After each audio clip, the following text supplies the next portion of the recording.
اعوذ باللہ من الشیطان اللعین الرجیم بسم اللہ الرحمن الرحیم الحمد للہ وکفا وسلام علی عبادہ الذین اصطفیٰ درود بھیجیے محمد و آل محمد۔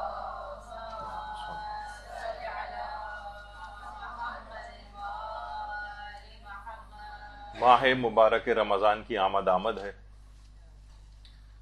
اور گزشتہ کئی رمضان سال ہا سال سے ہم گزارتے آ رہے ہیں اور ابھی تک ایسا لگتا ہے کہ وہ تبدیلی جو ماہ رمضان جس کا متقاضی ہے وہ ہمارے اندر نہیں آ سکی۔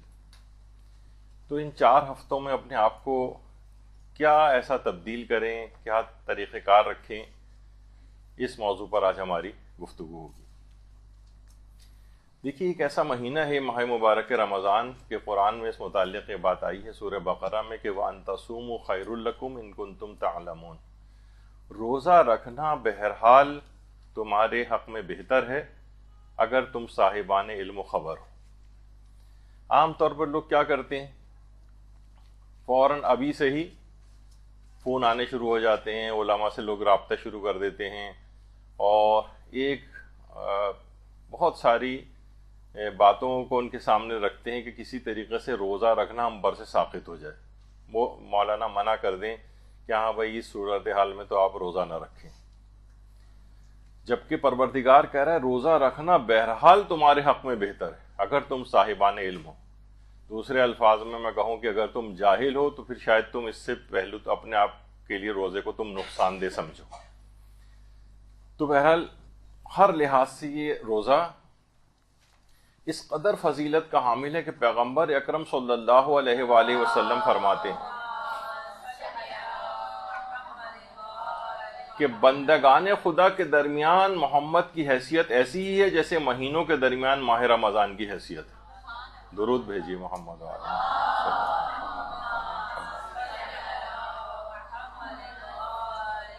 یعنی ماہ مبارک رمضان کو اپنے سے ایک تشبیہ اور نسبت پیغمبر نے دی، اس قدر عظمت کا حامل ہے یہ ماہ مبارک رمضان۔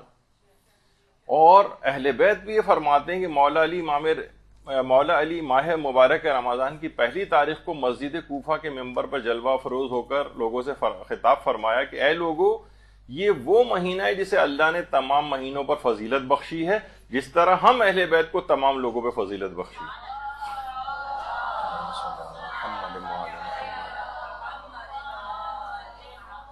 کہیں رسول اللہ اپنے جیسا یا مماثل یا متشابہ قرار دے رہے ہیں ماہ مبارک رمضان کو، اور کہیں اہل بیت اپنے آپ کو پیش کر رہے ہیں اس متعلق۔ تو بہت ہی عظمتوں کا حامل یہ مہینہ ہے۔ روایات میں اس قدر اس کے نام بیان ہوئے ہیں اس مہینے کے کہ یہ ماہ توبہ ہے، ماہ مواسات ہے یعنی ہمدردی کا مہینہ ہے، ماہ انابہ اس کو بھی توبہ ہی کہا جاتا ہے، اللہ کی طرف پلٹ کر انسان جاتا ہے، اس کو ماہ محو سیئات کہا جاتا ہے، ہمارے گناہ سارے اس میں معاف ہو جاتے ہیں، ماہ صبر ہے، ماہ مغفرت ہے، ماہ ضیافت اللہ ہے، اللہ کی مہمانی کا مہینہ ہے، ہم سب مہمان ہیں اس کے دسترخوان پر، ماہ قیام ہے، گناہوں کے مقابلے میں بھی انسان قیام کرتا ہے اور عبادات میں بھی قیام کرتا ہے، کھڑا ہوتا ہے، پروردگار کی عبادت کرتا ہے۔ اس کو ماہ اسلام کہا گیا ہے، ماہ طہور کہا گیا ہے، پاک و پاکیزہ کرنے والا مہینہ، ماہ تمہیز، ماہ تصفیہ، صفائی کرنے والا، گناہوں کی صفائی کرنے والا مہینہ۔ کتنے اس کے نام ہیں جو اس ماہ مبارک کی عظمت کے اوپر دلیل ہے۔ اچھا، ایک چیز اور ابھی آج کے ہی درس میں ہم بار بار اس کو کہیں گے بھی، تو جب بھی کبھی ہوتا ہے تو لوگ فوراً اعتراض کرنے لگتے ہیں۔ مثلا میں کہوں گا کہ رمضان میں ایسا ہوا تو لوگ فوراً ایک حدیث پیغمبر پیش کرتے ہیں کہ لا تقولوا رمضان فإن رمضان اسم من اسماء اللہ ولکن قولوا شہر رمضان، رمضان مت کہو کیونکہ یہ خدا کے ناموں میں سے ایک ہے، لہٰذا ماہ رمضان کہو۔ تو کہیں پہ بھی ہم نے مدرسہ کبھی پوسٹ میں بھی لکھ کر لگاتا ہے کہ رمضان، تو لوگ فوراً اعتراض کرتے ہیں کہ آپ نے رسول اللہ کی حدیث کی مخالفت کر دی۔ دیکھیے، سب سے پہلی تو چیز یہ ہے کہ یہ حدیث ہمارے برادران اہل سنت کی کتابوں میں بھی آئی ہے، بلکہ کچھ علماء کہتے ہیں یہ آئی ہی ان کی کتابوں سے ہمارے یہاں ہے. لیکن وہ علماء، ان کے علماء بھی، ایک گروپ تو وہ ہے جو اس حدیث کو جھوٹی قرار دیتا ہے، اور ایک گروپ ہے جو کہتا ہے کہ یہ جو ہے ضعیف حدیث ہے. اور ہمارے بھی علماء مثلا آیت اللہ محمد حسین طباطبائی نے یہ بات کہی ہے کہ رمضان یہ خود کتنی ہی احادیث فقہی ایسی ہیں جس میں ائمہ معصومین نے خود اس لفظ کو استعمال کیا رمضان، اور اس کے ساتھ ماہ نہیں لگایا ہے. اور کتب احادیث معتبرہ ہمارے اللہ کے اس نام سے خالی ہیں جس میں اس کا نام رمضان رکھا گیا ہے. یعنی اس میں حدیث میں ہے کہ اللہ کے ناموں میں سے ایک نام ہے یہ. تو آیت اللہ طباطبائی فرماتے ہیں ہماری احادیث کی کتب میں ایسا نہیں، اور خود ائمہ نے رمضانان تثنیہ کا صیغہ بھی اس میں استعمال کیا ہے. تو بہرحال یعنی اگر کہیں ایسا ہو بھی جائے تو یہ اتنی معتبر بات نہیں ہے، اور کتب احادیث میں اللہ کا ایسا کوئی نام ذکر نہیں ہوا ہے. اسی وجہ سے مختلف مراجع سے سوال پوچھا گیا کہ مومنین کے درمیان یہ بات مشہور ہے کہ فقط رمضان کہنا جائز نہیں ہے بلکہ ضروری ہے کہ ماہ رمضان کہا جائے. کیا یہ بات درست ہے؟ تو آقا سیستانی اور وحید خراسانی کا جواب آیا کہ فقط رمضان کہنا بھی جائز ہے. آیت اللہ خامنئی بھی فرماتے ہیں کہ فقط رمضان کہنا شرعاً حرام نہیں ہے، اور آیت اللہ اسحاق فیاض فرماتے ہیں فقط رمضان کہنے میں بھی حرج نہیں ہے، کیونکہ ان کا مقصود وہی ماہ مبارک رمضان ہی ہوتا ہے. البتہ آیت اللہ سعید الحکیم اور حافظ بشیر نے ایک مختصر سا جواب دیا ہے کہ بعض احادیث میں اسی طرح سے وارد ہوا ہے، یعنی اس کی تحقیق میں نہیں گئے کہ وہ حدیث صحیح ہے یا نہیں ہے، کہا کہ بہرحال یہ آیا اسی طرح سے. تو بہرحال آیت اللہ سیستانی، آیت اللہ خامنئی کے نزدیک اس میں کوئی حرج نہیں ہے اگر صرف رمضان بھی کہا جائے. اس وجہ سے بات کہی کہ لوگ عام طور پر درس سننے کے فوراً بعد ہی نیچے کمنٹس لکھنا شروع ہو جاتے ہیں اور اسپیکر کی غلطی بتاتے ہیں کہ دیکھیے خود حدیثوں میں آیا اور اس کی مخالفت کر رہے ہیں، تو اس وجہ سے میں نے اس کا ذکر کر دیا. عرفہ کے سال کا آغاز کب سے ہوتا ہے؟ دیکھیے ویسے تو یہ ہے بہت مشہور بات کہ اسلامی مہینوں کا آغاز محرم سے ہوتا ہے، اور محرم پہلا اسلامی مہینہ ہے. لیکن بہرحال اس کے اوپر خود ایک مدرسے کی طرف سے ایک درس بھی اپلوڈ ہو چکا ہے کہ اسلامی مہینے کا آغاز کب سے ہوا. تو بہرحال کچھ کہتے ہیں کہ ربیع الاول سے ہوا ہے، لیکن زیادہ شہرت وہی ہے کہ ماہ محرم سے ہوا ہے. لیکن جو عرفاء ہیں جو بہت ہی معنوی مقامات رکھتے ہیں، آیت اللہ جوادی عاملی فرماتے ہیں کہ عرفاء اپنے سال کا آغاز ماہ مبارک رمضان سے قرار دیتے ہیں کہ پچھلے 11 مہینوں میں ہم نے کیا کیا اور اگلے 11 مہینوں میں ہمیں کیا کرنا ہے. پچھلے 11 مہینوں میں ہم کتنا آگے بڑھے ہیں یا کتنا پیچھے گئے. پچھلے سال کے مقابلے میں، پچھلے مہینوں کے مقابلے میں اس ماہ مبارک رمضان تک ہم نے شیطان سے کتنا زیادہ شیطان سے بچنے میں استقامت دکھائی ہے، کتنا ہم نے دین کے اوپر عامل ہوئے ہیں.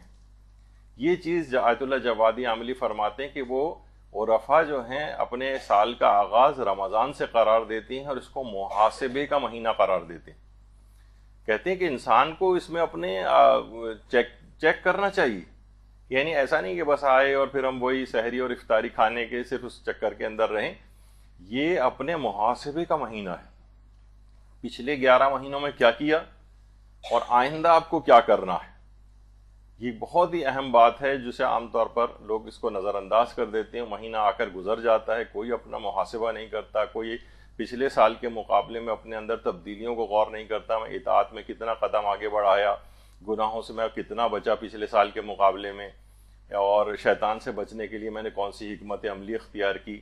فرماتے ہیں کہ اس سال کے اس مہینے کو محاسبے کا مہینہ قرار دیتے ہیں. یہ جو ہے انسان اپنے آپ کو دیکھے، جج کرے کہ میں کس مقام پر کھڑا ہوں. بہت اہم ہے یہ. اسی رمضان سے آپ کو ایک اپنی پچھلے 11 مہینوں کی جو زندگی ہے اس کے اوپر ایک نگاہ دوڑانی. یہ 4 ہفتوں پہ مشتمل ایک کورس ہے. دیکھیے عام طور پر یہ ہوتا ہے نا کہ مشق اور پریکٹس کی جاتی ہے. جیسے آپ دیکھتی ہیں کہ جناب فوجی مشقیں ہوتی ہیں. جنگ ہر وقت تو ملکوں میں نہیں ہوتی، لیکن فوجی روزانہ اٹھ کے ڈرل کر رہے ہوتے ہیں، مارچ پاسٹ کر رہے ہوتے ہیں، دوڑ رہے ہوتے ہیں. یہ تو نہیں کہ وہ سارے پتہ چلا کیونکہ جنگ نہیں ہو رہی سارے اپنے بیریکوں میں لیٹ کے کھا پی رہے ہیں، توندے بڑھا رہے ہیں اپنی، ایسا تو نہیں ہوتا. تو پورے سال ان کو مشق اور پریکٹس کی جاتی ہے کہ جب جنگ ہوگی تو تم اس قابل ہو کہ اس کا مقابلہ کر سکو دشمن کا. تو یہ 4 ہفتوں پر جو مشتمل کورس ہے، یہ پورے سال جو آپ کو شیطان کا مقابلہ کرنا ہے، گناہوں کا مقابلہ کرنا ہے، یہ 4 ہفتوں کا ایک ریفریشرز کورس ہے جو کہ آپ کرتی ہیں. دیکھیے عام طور پر یہ ہوتا ہے نا کہ انسان آج کل جم جوائن کرنے کا کافی وہ ہو گیا ہے، خواتین بھی بڑا جم جوائن کرنے لگی ہیں، مرد حضرات بھی کرتے ہیں اور اپنے جسم کو فٹ رکھتے ہیں، بہت اچھی بات ہے. البتہ خواتین کے لحاظ سے بہرحال یہ کہ کچھ یہاں کے یا مختلف جم میں کچھ مفاسد ہوتے ہیں اور وہاں سے اس طرح کے لباس پہننا اور یہ سب باتیں جو ہے خواتین سیکھتی ہیں. بہرحال اگر کوئی بالکل ایسی بات نہیں تو انسان اپنی جسمانی فٹنس کے اوپر بھی توجہ دے سکتا ہے. لیکن بعض روایات میں یہ بات آئی ہے کہ پیغمبر اکرم صلی اللہ علیہ وآلہ وسلم فرماتے ہیں کہ جب کسی کی ریاضت بدن یعنی بدن کی ایکسرسائز قلب کی صفائی سے زیادہ ہو تو یہ ہمارے نزدیک نفاق ہے. یعنی آپ کوئی بھی توجہ اپنی روحانی فٹنس کے اوپر نہیں دے رہے کہ بھائی یہ مثلاً اگر وزن کسی کا زیادہ ہو گیا ہے، وہ جو خوب دن اور رات لگا ہوا ہے، بھوک ہڑتال کی ہوئی ہے، ڈائٹنگ کر رہا ہے، ایکسرسائز کر رہا ہے، دوڑیں لگا رہا ہے، جم جوائن کیا ہوا ہے، وزن اٹھا رہا ہے، اس پہ تو بہت توجہ ہے لیکن روح کے اوپر کوئی توجہ نہیں ہے. پیغمبر کہتے ہیں نفاق ہے. جس طرح انسان بدن کے اوپر توجہ دیتا ہے اس کی فٹنس پہ، روحانی اپنی روح کی فٹنس کے اوپر بھی ویسی اس کو توجہ دینی چاہیے. جب یہ توجہ دے گا پھر کہیں جا کے تبدیلی اس کے اندر رونما ہوگی. ماہ مبارک رمضان اس کے لیے اس وقت کارآمد ہوگا. ورنہ تو یہ ہوگا کہ وہ فقط وہ جسم میں جو تھوڑا بہت پانی کم ہوا تھا وہ 20 گلاس شربت پی کے اس کو کمی پوری کر لیتا ہے. کھانا تھوڑا بہت ہی دوپہر کا ہی مس ہوا تھا، اس سے دگنا تگنا کھا کے اپنے زیادہ تر لوگوں کے تو وزن بڑھ جاتے ہیں ماہ رمضان کے اندر.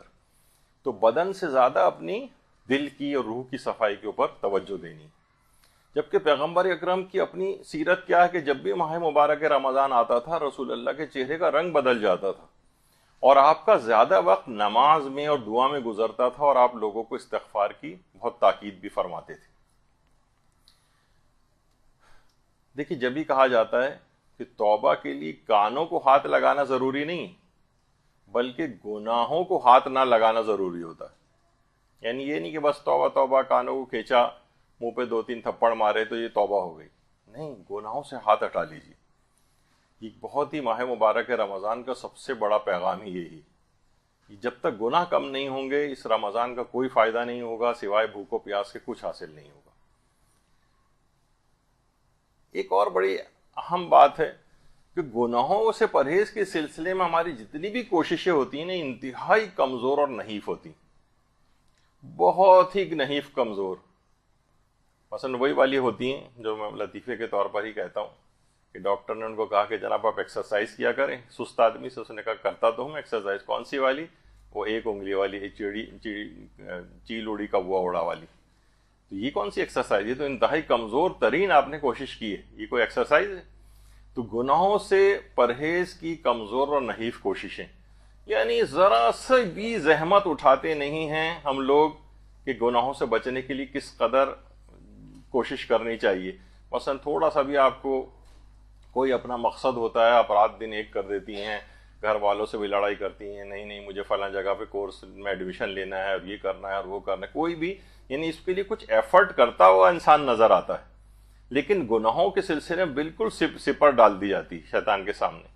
یعنی کوئی بھی معمولی سی کوشش بھی ہم نہیں کرتے. تو یہ نہیں کرنا ہے بلکہ ماہ مبارک رمضان میں ایک طاقت حاصل کرنی ہے اور ایک مکمل ایک کوشش کرنی ہے. یہ والی ہماری صورتحال ہوتی ہے عام طور پر گناہوں سے بچنے کے سلسلے میں اتنی نحیف اور کمزور کوشش ہے. یعنی وہ اپنے آپ کو ایک دھوکہ دینے والی سی بات ہوتی ہے کہ جناب ماسک بھی لگایا ہوا اور اس میں سے سگریٹ بھی نکلی ہوئی ہے باہر. تو اس طرح کی جعلی ٹائپ کی کوششیں ان کا کوئی فائدہ نہیں ہوتا. اچھا دیکھیے ہمارے کیا ہے، ہم لوگ زیادہ تر وہ بھی ہوتے ہیں کہ بھئی ہم کیا ہیں ہماری نمازیں، کیا ہیں ہمارے روزے، اتنے ناقص روزے بعض اوقات ہم جیسے ابھی ہم ذکر کر رہے ہیں کہ نہ گناہوں سے بچ پا رہے ہیں نہ کچھ ہے، اور ماہ مبارک رمضان کے فوراً بعد ہی اتنی شب عید سے جو گناہوں کا سلسلہ شروع ہو جاتا ہے، تو اتنے ناقص ہمارے نماز و روزے ہیں، تو آخر ہم ان کو انجام ہی کیوں دیں؟ ایک سوال ہوتا ہے نا. بہت سے لوگ تو مایوس ہو جاتے ہیں، نہیں بھائی جب کوئی فائدہ ہی نہیں تو ہم کیوں کریں ان کو. آخوند کاشی، دیکھیے علماء کا تذکرہ ہم اس وجہ سے لے کر آتے ہیں کہ یہ ہماری طرح کے عام انسان تھے، انسان ہیں. آخوند کاشی ایک ہمارے بہت ہی متقی اور پرہیزگار عالم گزرے ہیں. ویسے تو ان کا نام محمد کاشانی تھا، لیکن ان کو آخوند کاشی کے نام سے یہ مشہور ہے. آخوند استاد کو کہا جاتا ہے عام طور پر. تو آخوند کاشی ایک دفعہ اپنے جو ہے وہ مدرسے کے اندر وضو کر رہے تھے. بہت ہی زبردست ان کی شخصیت تھی. اپنے مدرسے کے صحن مدرسہ صدر کے اندر وہ جو ہے وضو کر رہے تھے. ایک ان کے متعلق بات بتا دی جائے کہ یہ ان چشمے برزخی رکھتے تھے.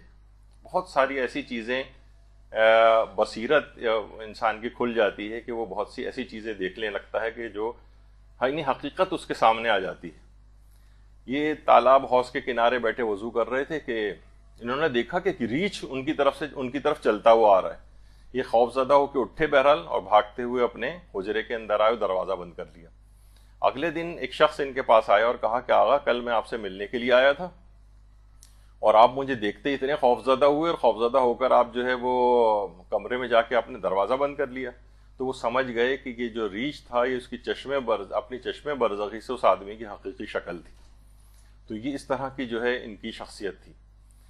تو ایک دفعہ یہی آخوند کاشی، یہ ایک شخص یہ وضو کر رہے تھے کہ ایک شخص جو ہے وہ آیا اور آ کے جلدی جلدی اس نے وضو کیا سیکنڈز کے اندر، اور 1 آدھ منٹ کے اندر نماز پڑھ کے اور جانے لگا. تو آخوند کاشی نے اسے روک لیا. اچھا آخوند کاشی خود مستحبات، بہترین مستحبات پہ عامل تھے. تو تقریباً سے میں نے جیسا پہلے ایک دفعہ بتایا بھی تھا کہ اس تمام آداب اور مستحبات کو اگر ملایا جائے تو تقریباً 750 مستحبات اور آداب بنتے ہیں صرف وضو کے. یہ تو اور مستحباتی کے ساتھ نماز پڑھنے کے عادی تھی. انہوں نے کہا یہ کیا اس نے وضو کیا ہے، چند سیکنڈ کا وضو کیا اور 1-1.5 منٹ کے اندر نماز پڑھی، اور یہ جا وہ جا. اس کو بلایا کہ یہ تم کیا کر رہے تھے؟ کہنے لگا کچھ نہیں کر رہا تھا. کہا کہ نہیں میرے سامنے تو نے وضو کیا ہے، نماز پڑھی. کہا کہ آخوند میں صرف پروردگار کو یہ بات بتانے کے لیے آیا ہوں کہ میں سرکش اور نافرمان نہیں. کہہ رہے ہیں اتنا زیادہ آخوند کاشی پر اس جملے کا اثر ہوا کہ جب بھی کوئی ان سے ان کی طبیعت پوچھتا تھا کہ آخوند آپ کیسے ہیں تو کہتے تھے میں سرکش اور نافرمان نہیں. تو بعض اوقات دیکھیے یہ ہوتا ہے کہ ہم ٹھیک ہے ہمارے نماز اور روزے بڑے ناقص ہیں، لیکن کم سے کم ان کی انجام دہی کے بعد ہم یہ کہنے کے قابل ہوتے ہیں کہ پروردگار ہم سرکش اور نافرمانی جیسے بھی ٹوٹے پھوٹے ہم اعمال انجام دیتے ہیں، بس تو ان کو قبول کر لے، ہماری اتنی ہی سکت ہے. اپنے آپ کو امپروو کرنا چاہیے. میرے اپنے ایک بہت ہی اچھے ذاکر دوست ہیں جو تقریباً 40-45 سال سے مجالس اعضا پڑھ رہے ہیں. وہ خود کہتے ہیں کہ جب یہ کووڈ ہوا تھا تو اس میں ان کو بھی ہوا اور بہت ہی زیادہ ان کی طبیعت خراب ہو گئی. کہتے ہیں کہ جناب اتنی زیادہ میری طبیعت خراب ہوئی کہ پتہ چلا نیزو گیسٹرک ٹیوب ناک کے اندر وہ بھی پڑی ہوئی ہے، ہاتھوں میں کینولا لگے ہوئے ہیں، کیتھیٹر لگا ہوا ہے، اور جگہ جگہ جو ہے نا وہ مختلف پائپس اور چیزیں اور سی پیپ اور کیا کیا جو ہے منہ کے اوپر ان کے لگے ہوئے ہیں، آکسیجن وغیرہ. تو کہہ رہے ہیں میں اتنا پریشان ہو گیا کہ مجھے سمجھ میں نہیں آتا تھا میں وضو کیسے کروں، تیمم کیسے کروں، اتنے سارے ٹیپ چیزیں. لیکن کہتے تھے کہ میں نے ایسے ہی نمازیں اپنی پڑھی بلکہ بغیر وضو کے، بغیر تیمم کے، اور میں کہتا تھا پروردگار عالم میں یہ نمازیں اس وجہ سے پڑھ رہا ہوں کہ میں صرف یہ کہہ سکوں کہ میں سرکش اور نافرمان نہیں. میں اگر بچ گیا تو بعد میں ان کی قضا کر لوں گا ورنہ وصیت کر جاؤں گا، لیکن بہرحال یہ کہ میں سرکش اور نافرمان نہیں. تو یہ بڑی ایک اہم بات ہے کہ جیسے تیسے بھی صحیح، کم سے کم ہمیں اتنا رجسٹر کرنا ہے، اپنی عبادات کو امپروو کرنا ہے، لیکن اس وجہ سے مایوس نہیں ہونا کہ کیا ہماری نمازیں اور کیا ہمارے روزے. تو بہرحال یہ ہم یہی اس میں پروردگار کو کہتے ہیں کہ ہم اپنی سرکشی اور نافرمان نہ ہونے کا تیرے سامنے اعلان کرتے ہیں. تو بہرحال آخوند کاشی خود یہ آخوند غزی اصفہانی یہ ان کے معاصر تھے آخوند کاشی کے، یعنی اسی زمانے میں یہ عالم تھے. یہ خود کہتے ہیں کہ جب میں دفعہ ان کے حجرے میں ان کے مدرسے میں گیا تو آخوند کاشی اس وقت نماز پڑھ رہے تھے، اور در و دیوار سے، چھتوں سے، درختوں سے، ہر جگہ سے وہی تلاوت کی آواز آ رہی تھی جو آخوند کاشی تلاوت کر رہے تھے. یعنی دیواریں، چھتیں، پرندے جو درختوں پہ بیٹھے ہوئے تھے، درخت کے پتے، یہ سب کے سب آخوند کاشی کی تلاوت کے ساتھ ہم آواز ہو گئے تھے. تو یہ بہت علماء کی سب مثالیں ہمارے سامنے ہیں کہ لوگوں نے اتنے بڑے بڑے مقامات کو حاصل کیا ہے. تو بہرحال یہ اس طرح سے ہے. اور آخوند کاشی اس قدر یعنی اتنا مقام رکھنے کے باوجود بھی انہوں نے وصیت کر گئے تھے کہ مجھے بالکل ویران اور بیابان جگہوں پہ جہاں کے گمنام ٹائپ کے لوگوں کی قبریں بنی، مجھے وہاں پر جا کر دفن کرنا، اور میری قبر پر صرف یہ لکھ دینا فقیر بحق اور اضعف خلق، سب سے کمزور ترین شخص اور اللہ کا فقیر، بس یہ لکھنا، اور میرا نام بھی نہ لکھنا اس کے اوپر.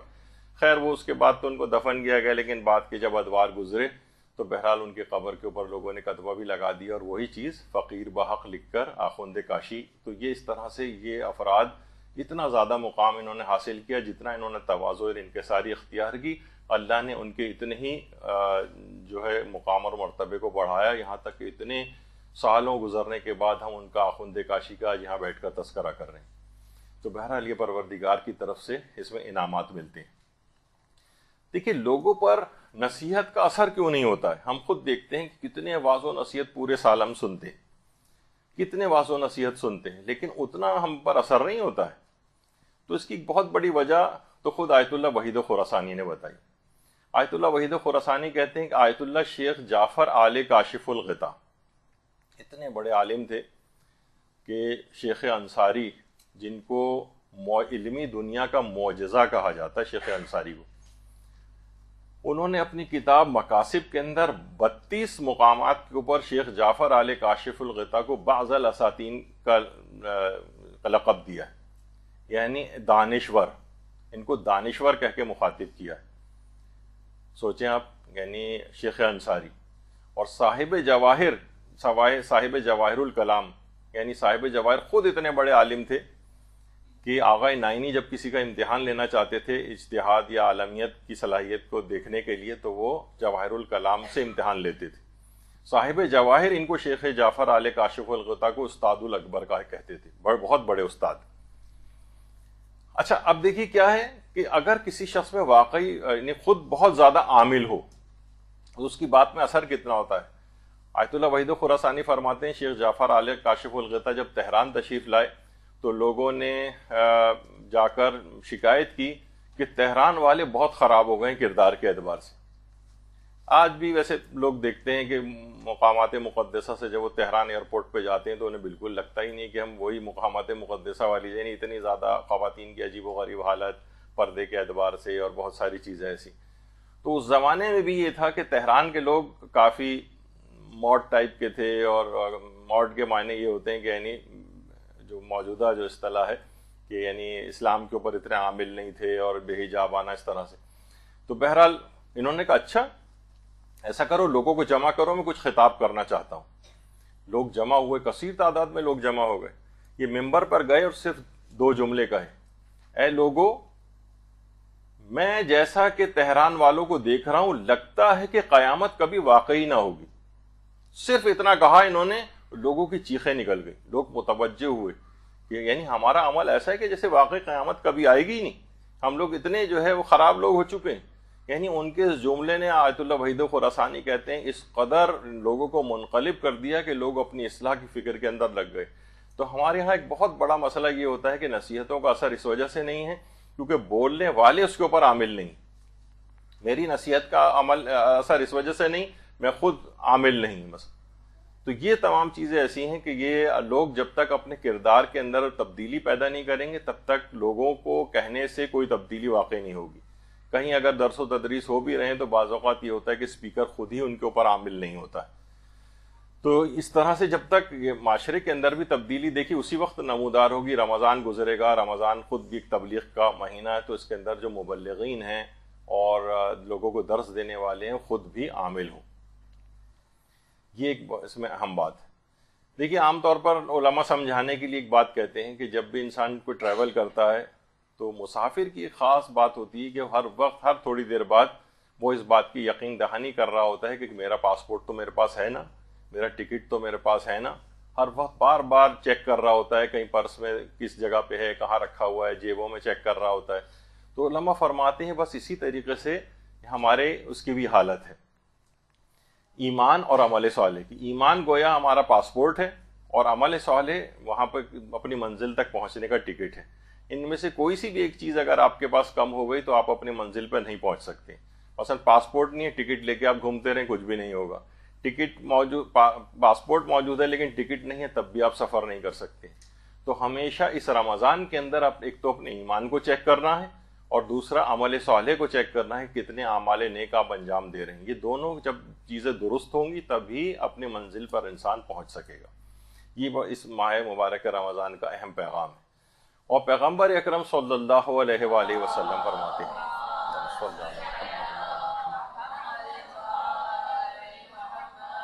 کہ اس مہینے میں بہترین عمل ان کاموں سے پرہیز کرنا ہے جنہیں خدا نے حرام قرار دیا ہے, یعنی گناہوں سے پرہیز. یہ سب سے بہترین عمل ماہ مبارک رمضان کا پیغمبر نے قرار دیا, سب سے بہترین عمل. ڈاکٹر مالک بدری یہ سوڈان کے ایک بہت بڑے ڈاکٹر تھے اور کلینکل سائیکالوجسٹ تھے. پی ایچ ڈی تھے, پوسٹ ڈاکٹرل بھی کیا ہوا تھا انہوں نے. اور جینیوا میں جو WHO کی کانفرنس ہوئی تھی اس میں ڈاکٹر مالک بدری نے ایک اپنی ریسرچ پیش کی تھی. ڈاکٹروں کو بھی دیکھیے اس کے اوپر وہ عامل ہونا چاہیے.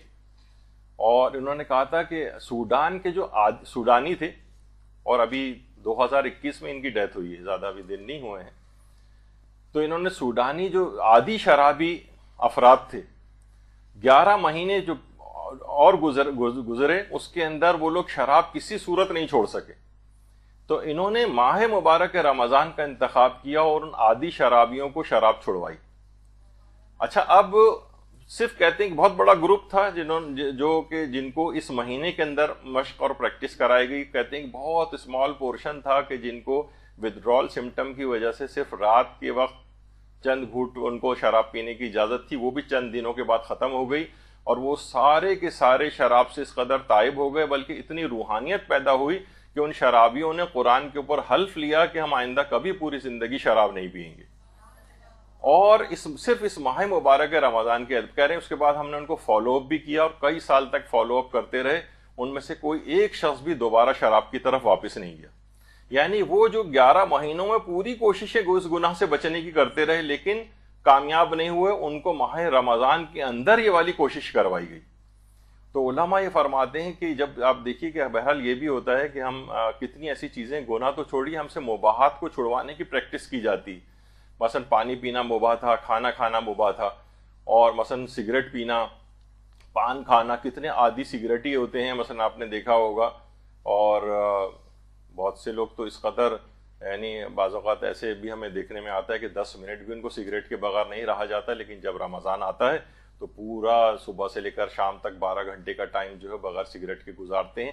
یعنی رمضان اتنی اسٹرینتھ پرووائڈ کرتا ہے گناہوں کے مقابلے میں بھی اور بعض مباحات کے مقابلے میں بھی کہ جس پر آپ بھروسہ کر کے اپنے آپ کو ان گناہوں سے پیچھا چھڑا سکتے ہیں. علماء فرماتے ہیں 30 دن کا یہ جو 4 ہفتے کا پروگرام ہے اس میں آپ 30 گناہوں کو ہائی لائٹ کریں اپنی زندگی کے, ان گناہوں میں تو میں مبتلا ہوں, اور ایک ایک دن کو ایک گناہ کے چھوڑنے کے لیے قرار دے دیں. مثلا میں غیبت نہیں کروں گی, مثلا میں جھوٹ نہیں بولوں گی, مثلا میں فضول قسم کے جو ہے وہ موسیقی گانے اور یہ سب نہیں سنوں گی, اس طرح سے بے حجابی کبھی نہیں کروں گی. اس طرح سے کر کے ایک ایک دن کو ایک ایک, اور مکمل اس دن صبح سے لے کر اور افطار تک اور اس کے بعد تک, یعنی پورا دن اس کے اوپر آپ عامل رہیے. تو اتنی زبردست آپ کے اندر ایک طاقت پیدا ہو جائے گی اس ماہ مبارک رمضان میں, جیسے ان شرابیوں کو پیدا ہو گئی کہ انہوں نے پھر ساری زندگی کے لیے ان کی توبہ کارگر ہو گئی اور وہ ہمیشہ کے لیے اس کے اوپر عامل ہو گئے اور کبھی بھی شراب انہوں نے نہیں پی. تو بہرحال یہ جو ڈاکٹر بدری جو تھے ان کے لحاظ سے انہوں نے ایک بہت زبردست قسم کی ایک ریسرچ جو ہے اس طرح سے پیش کی. تو کیوں نہ ہم اس ماہ مبارک رمضان سے فائدہ اٹھائیں. جب ان شرابیوں نے فائدہ اٹھا لیا تو معاذ اللہ ہم تو سب اس قسم کے گناہ سے دور ہیں لیکن اور گناہوں میں مبتلا ہیں. لہٰذا ایک بہت زبردست عام مہینوں کے مقابلے میں اس مہینے کو بہت غنیمت سمجھیے گناہوں کو ترک کرنے کے سلسلے میں. جب بھی اچھا دیکھیے اس مہینے میں گناہ کریں گے تو اور زیادہ اس کی سزا بھی ملتی. نجاشی نام کا جو شاعر تھا جس نے ماہ رمضان میں شراب پی تھی تو مولا نے شراب کی حد کے طور پر اسے 80 کوڑے لگائے تھے اور اس کے بعد ایک رات کے لیے قید میں ڈلوا دیا اور اگلے دن مزید 20 کوڑے بھی لگائے. اس نے کہا کہ اے امیر المومنین آپ نے شراب نوشی کی حد پہ مجھے 80 کوڑے مارے, 20 کوڑے زائد کیوں مارے؟ فرمایا 20 کوڑے ماہ مبارک رمضان میں شراب نوشی کی جسارت کی وجہ سے تمہیں مارے گئے, یعنی تم نے رمضان کا احترام نہیں کیا اس وجہ سے اضافی. تو حاکم شرع بہرحال تعزیر جاری کر سکتا ہے, حد کے ساتھ تعزیر بھی جاری کر سکتا ہے, یعنی کہ اس نے اس کا خیال نہیں کیا. تو رمضان میں گناہوں کی وہ بھی بہت بڑھ جاتی ہے, یعنی طاقت بھی میں بھی اضافہ, شدت میں اضافہ ہو جاتا ہے. مثلا عام گھر کے اندر انسان بیٹھ کے غیبت کرو, خانہ کعبہ کے صحن میں بیٹھ کے غیبت کرے, فرق ہو جائے گا نا. مثلا عام رات کے اندر کوئی جو ہے وہ گانا سنے اور شب قدر میں بیٹھ کے گانا سنے, فرق ہو جائے گا. اسی طریقے سے عام مہینوں کے اندر کوئی گناہ کرے اور ماہ مبارک رمضان میں گناہ کرے, شدت میں بہت اضافہ ہو جائے گا, ایکسٹرا سزا بھی ملے گی. جیسے کہ اس شرابی کو مولا نے سزا دی کہ تم نے ماہ مبارک رمضان کی حرمت کا خیال نہیں کیا ہے. تو یہ ایک بہت اہم بات ہے. اچھا جب انسان واقعتاً گناہوں سے بچنا شروع ہوتا ہے تو اس کو اس دنیا ہی کے اندر انعامات ملتے ہیں. آپ بھی دیکھیے, آپ چند ایک میں مثالیں دیتا ہوں آپ کو. آیت اللہ رحیم ارباب, آیت اللہ رحیم ارباب تقریباً ہم بہت بڑے ہمارے فقی بھی گزرے ہیں, فقی, مجتہد, عارف, تقریباً 96 سال کی عمر تھی, سمجھے 100 سال کے قریب. جو خود فرماتے تھے کہ جو میری اتنی عمر میں نے پائی ہے اس کی ایک وجہ یہ ہے کہ میں نے کبھی بھی کسی کا برا نہیں چاہا ہے. دیکھیے بعض اوقات یہ ہوتا ہے نا کہ انسان, ویسے تو ہم ہر آدمی کہتے ہیں نہیں ہم تو کسی کا برا نہیں چاہتے, لیکن حسد کر رہے ہوتے ہیں مثلا لوگوں سے, ہمیں اچھا نہیں لگ رہا ہوتا کسی کو نعمت ملے, نعمت کسی کو ملتی ہے تو حاسد کیا کرتا ہے, زوال نعمت کی تمنا کرتا ہے, اس سے چیز چھن جائے, اس کو کیوں ملی. کہتے ہیں میں نے کبھی کسی کی بدخواہی نہیں کی. بالکل ظاہر ہے جب آدمی یعنی کسی کے خلاف چاہتا ہی نہیں تو بالکل اس کا نفس مطمئن رہتا ہے, وہ جلتا کڑتا نہیں ہے, عمر میں اضافہ ہوتا ہے. اور خالی کہتے ہیں صرف یہی نہیں بلکہ اس پوری 100 سال کی زندگی میں, 96 سال یا 100 سال کی جو ان کی زندگی تھی, کہہ رہے ہیں کہ میں نے کبھی بھی کسی کے خلاف کچھ نہیں کہا ہے, کبھی کسی کی غیبت نہیں کی, نہ غیبت کبھی کسی کی سنی. پوری 100 سال کی زندگی کی بات کر رہے ہیں, نہ کبھی کسی کی غیبت کی, نہ کبھی کسی کی غیبت سنی, حتیٰ کہ اپنی زبان پر میں نے کسی کی بے ادبی کے جملے بھی کبھی زبان کے اوپر نہیں لے کر آیا. بعض اوقات ہوتا ہے نا, ٹھیک ہے ہم غیبت تو نہیں کر رہے ہوتے لیکن اس طرح کے الفاظ ہم استعمال کر دیتے ہیں ذرا بے ادبی والے. نہیں, کہہ رہے ہیں بے ادبی کا بھی کوئی کلمہ میں نے نہیں کہا ہے. آیت اللہ ارباب رحیم تو یہ خاص طور پہ بات کہتے تھے, اور اتنے متواضع تھے کہ کبھی انہوں نے امامہ وغیرہ بھی نہیں پہنا, اور پوری تقریباً 1 صدی انہوں نے اس طرح سے زندگی گزاری ہے, اور اپنی طولانی عمر کا یہی راز بتایا کہ میں نے کبھی کسی کا برا نہیں چاہا. اور خالی صرف یہی نہیں بلکہ آیت اللہ رحیم ارباب خود کہتے تھے, یعنی بعض اوقات ہمیں تو ایسا لگتا ہے کسی دوسری دنیا کے مخلوق ہیں یہ لوگ, کہہ رہے ہیں میں نے اپنی پوری 100 سالہ زندگی میں کبھی کسی نامحرم پر ایک بھی ارادی نگاہ نہیں ڈالی, پوری 100 سال کی زندگی میں. بلکہ خود کہتے تھے کہ میں اور میرا بھائی ہم لوگ ایک ہی گھر میں رہتے تھے, 40 سال ہم ایک ہی گھر میں رہے ہیں اور میں اپنی بھاوج کو شکل سے نہیں پہچانتا, میں نے کبھی ان کی اس کے اوپر نگاہ نہیں ڈالی. تو یہ واقعتاً ان لوگوں کی کیا ایک عجیب و غریب ان لوگوں کی صورتحال ہوتی ہے, یعنی لگتا ہے کسی دوسری دنیا کے لوگ ہوتے ہیں, لیکن بہرحال پھر بڑے بڑے مقامات یہ لوگ حاصل کر جاتے ہیں, اور کہاں تک یہ لوگ واقعتاً جو ہے وہ پہنچتے ہیں. اچھا جب بھی آپ دیکھتی ہیں کہ جب پیغمبر اکرم صلی اللہ علیہ وآلہ وسلم صلی اللہ محمد فرماتے تھے کہ مجھ سے 6 چیزیں لے لو اور اس پر عمل کرو، میں اس کے مقابلے میں روز قیامت تمہیں جنت میں خود لے کر جاؤں گا، اس کی میں تمہیں ضمانت دیتا ہوں۔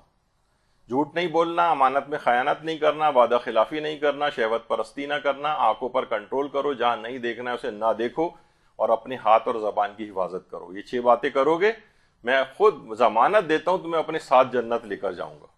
تو اس میں یہ 5 نمبر پہ جو ہے اپنی آنکھوں پر کنٹرول، خاص طور پر ٹی وی اور سوشل میڈیا، ہر قسم کا رقص و سرور، بے حجابانہ تصویریں اسکرولنگ کر رہے ہیں اور جناب نیوز فیڈ کے اندر آ رہی ہیں اور فلاں، یہ سب چیزیں کیا ہیں؟ یہ ہماری روحانیت کو تباہ و برباد کر رہے ہیں۔ تو آنکھوں پر کنٹرول۔ تو آیت اللہ رحیم ارباب اس قدر عظمت کے جو ہے حامل شخص تھے کہ ہمیں واقعتاً یہ لگتا ہے۔ اور آیت اللہ رحیم ارباب بہرحال انہوں نے بھی یہ بات کہی تھی کہ میرا جو ہے قبر کو بھی بالکل میرے کوئی کتبہ تک نہ لگانا، اور بالکل میں نہیں چاہتا کہ میں مرنے کے بعد بھی کوئی شہرت والی کوئی چیز وہ کروں، لیکن اس کے باوجود بھی بہرحال بعد میں لوگوں نے جب کافی سال ان کے گزر گئے تو بہرحال ان کی جو قبر سے بڑی کرامات بھی صادر ہوتی ہیں، اور آقا ارباب رحیم کا ایک مقبرہ بھی جو ہے وہاں پر ایک ان کی قبر کے اوپر اس طرح سے ایک جو ہے وہ بنایا گیا، اور علماء وغیرہ یہاں پر آتے ہیں، یا آقا عباس موسوی مطلق بیٹھے ہوئے ہیں اور علماء ان کی قبر کے اوپر آ کر، تو یہ کیا ہے کہ دنیاوی انعامات جو ہیں ایسے ملتے ہیں۔ جیسے خود وہ فرماتے ہیں کہ 100 سالہ زندگی جو مجھے طویل ملی ہے وہ ان باتوں کی وجہ سے ملی ہے مجھے۔ ان کا مقبرہ اس وقت یہ اصفہان میں تخت فولاد ایک علاقہ ہے اصفہان کا، تخت فولاد، وہاں پر ہے یہ ان کا مقبرہ آیت اللہ رحیم ارباب کا۔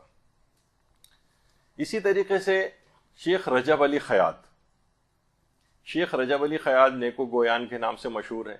دیکھیے کوئی بہت بڑے عالم دین نہیں تھے، پیشے کے اعتبار سے یہ درزی تھے، اور لیکن اس کے باوجود بھی اس قدر انہوں نے، بعض اوقات یہ ہوتا ہے نا کہ انسان ہم کہتے ہیں کہ نہیں بہت بڑا عالم ہی ہوگا تو ہی وہ اللہ کے نزدیک میں کوئی مقام حاصل کر سکے گا، وہ تو اپنی جگہ پہ حاصل کرتے ہی ہیں، لیکن بعض اوقات کچھ اعمال کی وجہ سے عام افراد بھی بڑے عرفا کے اندر شامل ہو جاتے ہیں۔ شیخ رجب علی خیاط، ان کو آیت اللہ آقائے جو حدیثوں کے بہت بڑے ماہر تھے آقا ریشاری، ان کا بھی ابھی 2 سال پہلے جن کا انتقال ہوا ہے، انہوں نے اس موضوع پر ان کے پوری اوپر ایک کتاب بھی لکھی ہے کیمیائے محبت کے نام سے، اور اس کا شاید اردو ترجمہ ہوا ہے شاید۔ تو یہ خود فرماتے ہیں کہ میں جب 23 سال کی عمر کا تھا تو کچھ گناہ کے ایسے مواقع میرے پاس آئے کہ 100% مجھے اس گناہ کے اندر مبتلا ہو جانا تھا، یعنی اتنی انتہائی آسانی کے ساتھ۔ میں نے کہا پروردگار آج میں تجھ سے ایک معاہدہ کرتا ہوں، میں تیری رضا کی خاطر آج اس گناہ کو چھوڑ رہا ہوں، بس میں یہ چاہتا ہوں کہ اس کے جزا کے طور پر تو میری تربیت کا ذمہ اپنے ہاتھ میں لے لے، بس یہ۔ تو انہوں نے اچھا کہہ رہے ہیں بس 23 سال کی عمر، اور کہہ رہے ہیں کہ اس کے بعد سے میری ایسی چشم برزخی کھلی کہ میں وہ چیزیں دیکھ سکتا تھا جو اور لوگ نہیں دیکھ سکتے تھے، میں وہ چیزیں سن سکتا تھا جو اور لوگ نہیں سن سکتے تھے۔ تو یہ کبھی کبھار یہ جب یعنی انسان کو دنیا ہی کے اندر یعنی اخلاص کے ساتھ پروردگار کے ساتھ انسان وہ کرے کہ پروردگار یہ میں خالصتاً یعنی 100% اس وقت گناہ کرنا میرے اختیار میں، بہت آسانی کے ساتھ میں اس بڑے گناہ کو کر سکتا ہوں، لیکن میں تیری رضا کی خاطر اس کو چھوڑ رہا ہوں، بس تو اب میری تربیت کا ذمہ اپنے ہاتھ میں لے لے۔ یعنی بعض اوقات ہوتا ہے نا اپنے اوپر ہمیں ریاضتیں کرنی ہیں، ہمیں بہت ہماری توبہ کر رہے ہیں، ٹوٹ رہی ہے لنگڑی سی کوششیں ہم کر رہے ہیں، لیکن پروردگار اگر ذمہ لے لے نہیں میں تمہیں اپنی راہ پر باقی رکھوں گا اور اپنی طرف بلاؤں گا، تو پھر تو کوئی مسئلہ ہی نہیں ہوگا۔ انہوں نے اس طرح کا ایک معاہدہ پروردگار سے کیا، اور اس قدر کہہ رہے ہیں کہ مجھے اسی وقت سے میری ایک دم سے میری چشم برزخی اور چشم بصیرت کھل گئی، میں ان چیزوں کو دیکھنے لگا جو دوسرے لوگ نہیں دیکھ سکتے تھے، میں ان چیزوں کو سننے لگا جو دوسرے لوگ نہیں سن سکتے تھے۔ یہی وجہ ہے کہ آیت اللہ ہادی میلانی، ان کے ایک بیٹے تھے آقا سید محمد علی میلانی، یہ بھی ان کی بھی گواہی اس سلسلے میں ہے کہ شیخ رجب علی خیاط جو تھے، شیخ رجب علی خیاط جو درزی والا ان کا کام تھا، لیکن فرماتے ہیں کہ گناہ سے استقامت کے مقابلے میں ایک ایسا انعام ان کو ملا کہ ان کو چشم بصیرت اور چشم برزخی حاصل ہو گئی، یعنی اسی دنیا کے اندر یہ فوائد ملتے ہیں۔ آیت اللہ میر باقر داماد، کتنے بڑے ہمارے عالم، فقی، فلسفی گزرے، اور یہ ان کا دور وہ تھا کہ شاہ عباس صفوی جو ایران کا بادشاہ تھا، شاہ عباس صفوی، اور ویسے اس کی دوسری تصویر بھی ہے، شاہ عباس صفوی کے دور میں شیعت کو تقریباً شیعہ مذہب کو ایک سرکاری مذہب کا درجہ دے دیا گیا تھا۔ شاہ عباس صفوی کی والدہ بھی جو ہیں یہ کافی مذہبی عورت تھیں اور علماء سے روابط رکھتی تھیں، علماء کے پاس جاتی بھی تھیں، اور جا کر اپنے زمانے کے مرجع کے پاس گئی تھیں اور کہا تھا کہ آپ مجھ سے ایک وعدہ کریں کہ جب آپ قیامت میں پہنچیں گے تو آپ میرے بیٹے کی شفاعت کریں گے۔ وہ بہرحال وہ بادشاہ ہے، اور بادشاہ ہونے کے وجہ سے کہیں کہیں ممکن ہے اس کے کہیں نہ وہ ظلم بھی کر دیتا ہو، یعنی امکان پایا جاتا ہے کہ بہرحال جب آدمی کے ہاتھ میں طاقت ہوتی، تو یعنی اتنی ویسی ماں تھی شاہ عباس صفوی کی۔ اچھا، بادشاہ کا محل تھا، اس کی ایک بیٹی بھی تھی۔ آپ کو پتہ ہے کہ ظاہر ہے کہ جب زیادہ پیسے والے ہوں اور بادشاہ بھی ہو کسی کا باپ، تو بیٹی بہت خوبصورت بھی تھی، لیکن ایک دفعہ پتہ نہیں کیا اس کے دماغ میں آئی، محل سے کسی بہانے سے نکل گئی اور شام ہو گئی اور کچھ پتہ نہیں چلا کہ کہاں چلی گئی۔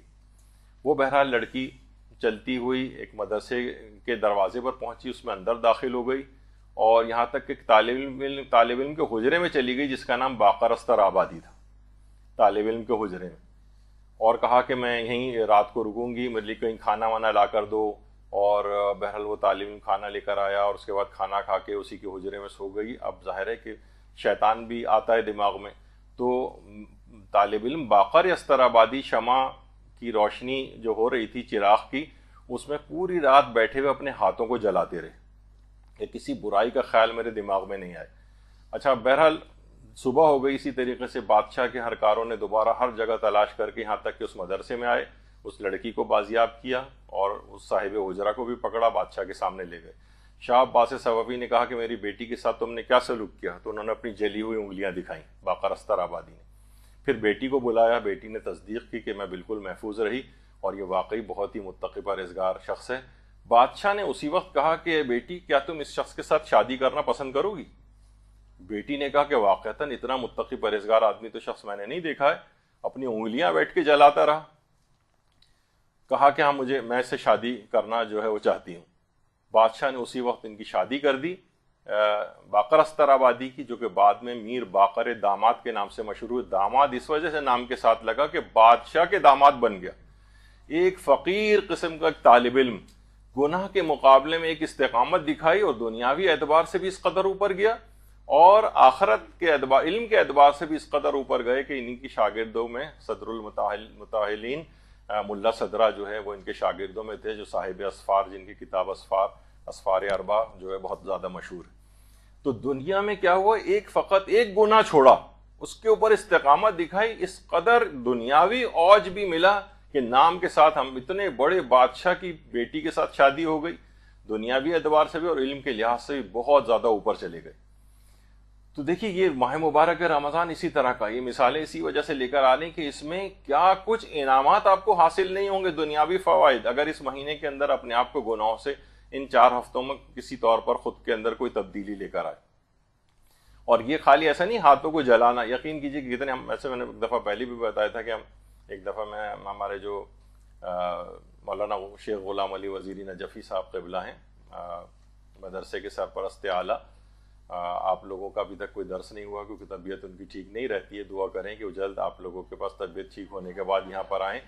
اور آپ واقعتاً ان کے تو وہ خود اپنا سنا رہے تھے کہ میں شاید 4 یا 5 سال وہ نجف میں رہیں، لیکن اتنا بھرپور ٹائم انہوں نے وہاں علم کے لحاظ سے گزارا، کہہ رہے ہیں ہمیں رات کو نیند بھی اگر آ رہی ہوتی تھی نا تو میں اپنے پاؤں کے بالوں کو اس طرح سے کھینچ کے نوچتا تھا جس سے نیند غائب ہو جاتی تھی، اور مجھے یہ انہوں نے میرے سامنے یہ عملی مظاہرہ کر کے بھی دکھایا، اپنی پنڈلی کے بالوں کو نوچ کے اکھیڑ کے دکھایا مجھے، میں ایسے نوچتا ہوں۔ میں نے کہا ارے نہیں مولانا یہ نہ کریں خدا کے لیے۔ تو بہرحال لیکن وہ یعنی بعض اوقات یہ ایسی چیزیں کرنا پڑتی۔ تو اس طالب علم نے بھی دیکھیے باقر استر آبادی نے صرف انگلیوں کو اپنی جلایا اور اس کے بعد ذرا سی زحمت ہوئی، لیکن اس زحمت کے مقابلے میں جو استقامت دکھائی گناہ کے مقابلے میں، تو کتنے بڑے دینی اور دنیاوی مرتبے کو اس نے حاصل کیا، میر باقر داماد۔ تو بہرحال انسان کوشش کرے کہ تنہائی میں بھی انسان گناہ کرنے سے پرہیز کرے. جبھی ہمارے امام موسیٰ کاظم علیہ الصلوۃ والسلام فرماتے ہیں کہ جس کا دل تنہائی اور خلوت میں خوف خدا نہ رکھے وہ ہمارے شیعوں میں سے ہی نہیں ہے. یہ نہیں کہ مثلا لوگوں کے سامنے تو وہ بڑا متقی پرہیزگار بنا ہوا اور جب مواقع ایسے آ جاتے ہیں تو شیطان کے سامنے سے بر ڈال دے, ایسا نہ کرے. تو یہی جب بھی پیغمبر اکرم بھی جملے ارشاد فرماتے ہیں صلی اللہ علیہ وآلہ وسلم کہ ماہ رمضان کو اس لیے رمضان کہا جاتا ہے کہ اس میں انسانوں کے گناہ جلائے جاتے ہیں. یعنی یہ واقعتاً ایک تو ویسی پروردگار جلا رہا ہے گناہوں کو, اور ہم آئندہ کے لیے عزم اور ارادہ کر کے اپنے آئندہ آنے والے مہینوں میں بھی تقوی کو دوام دے سکتے. لیکن نحیف کوشش نہیں کرنی, جیسے وہی جو ماسک کے اندر سے سگریٹ نکلنے والی وہ دماغ میں رکھا کریں, یہ جعلی ٹائپ کی جو کوششیں ہوتی ہیں, یہ اس قسم کی کوئی کوشش نہیں. یعنی مضبوط ارادے کے ساتھ جو کوشش ہوتی ہے وہ کرنا ہوتی. آیت اللہ تقی مصباح یزدی, ابھی کچھ ہی عرصے پہلے ان کا بھی انتقال ہوا ہے, چند سال پہلے.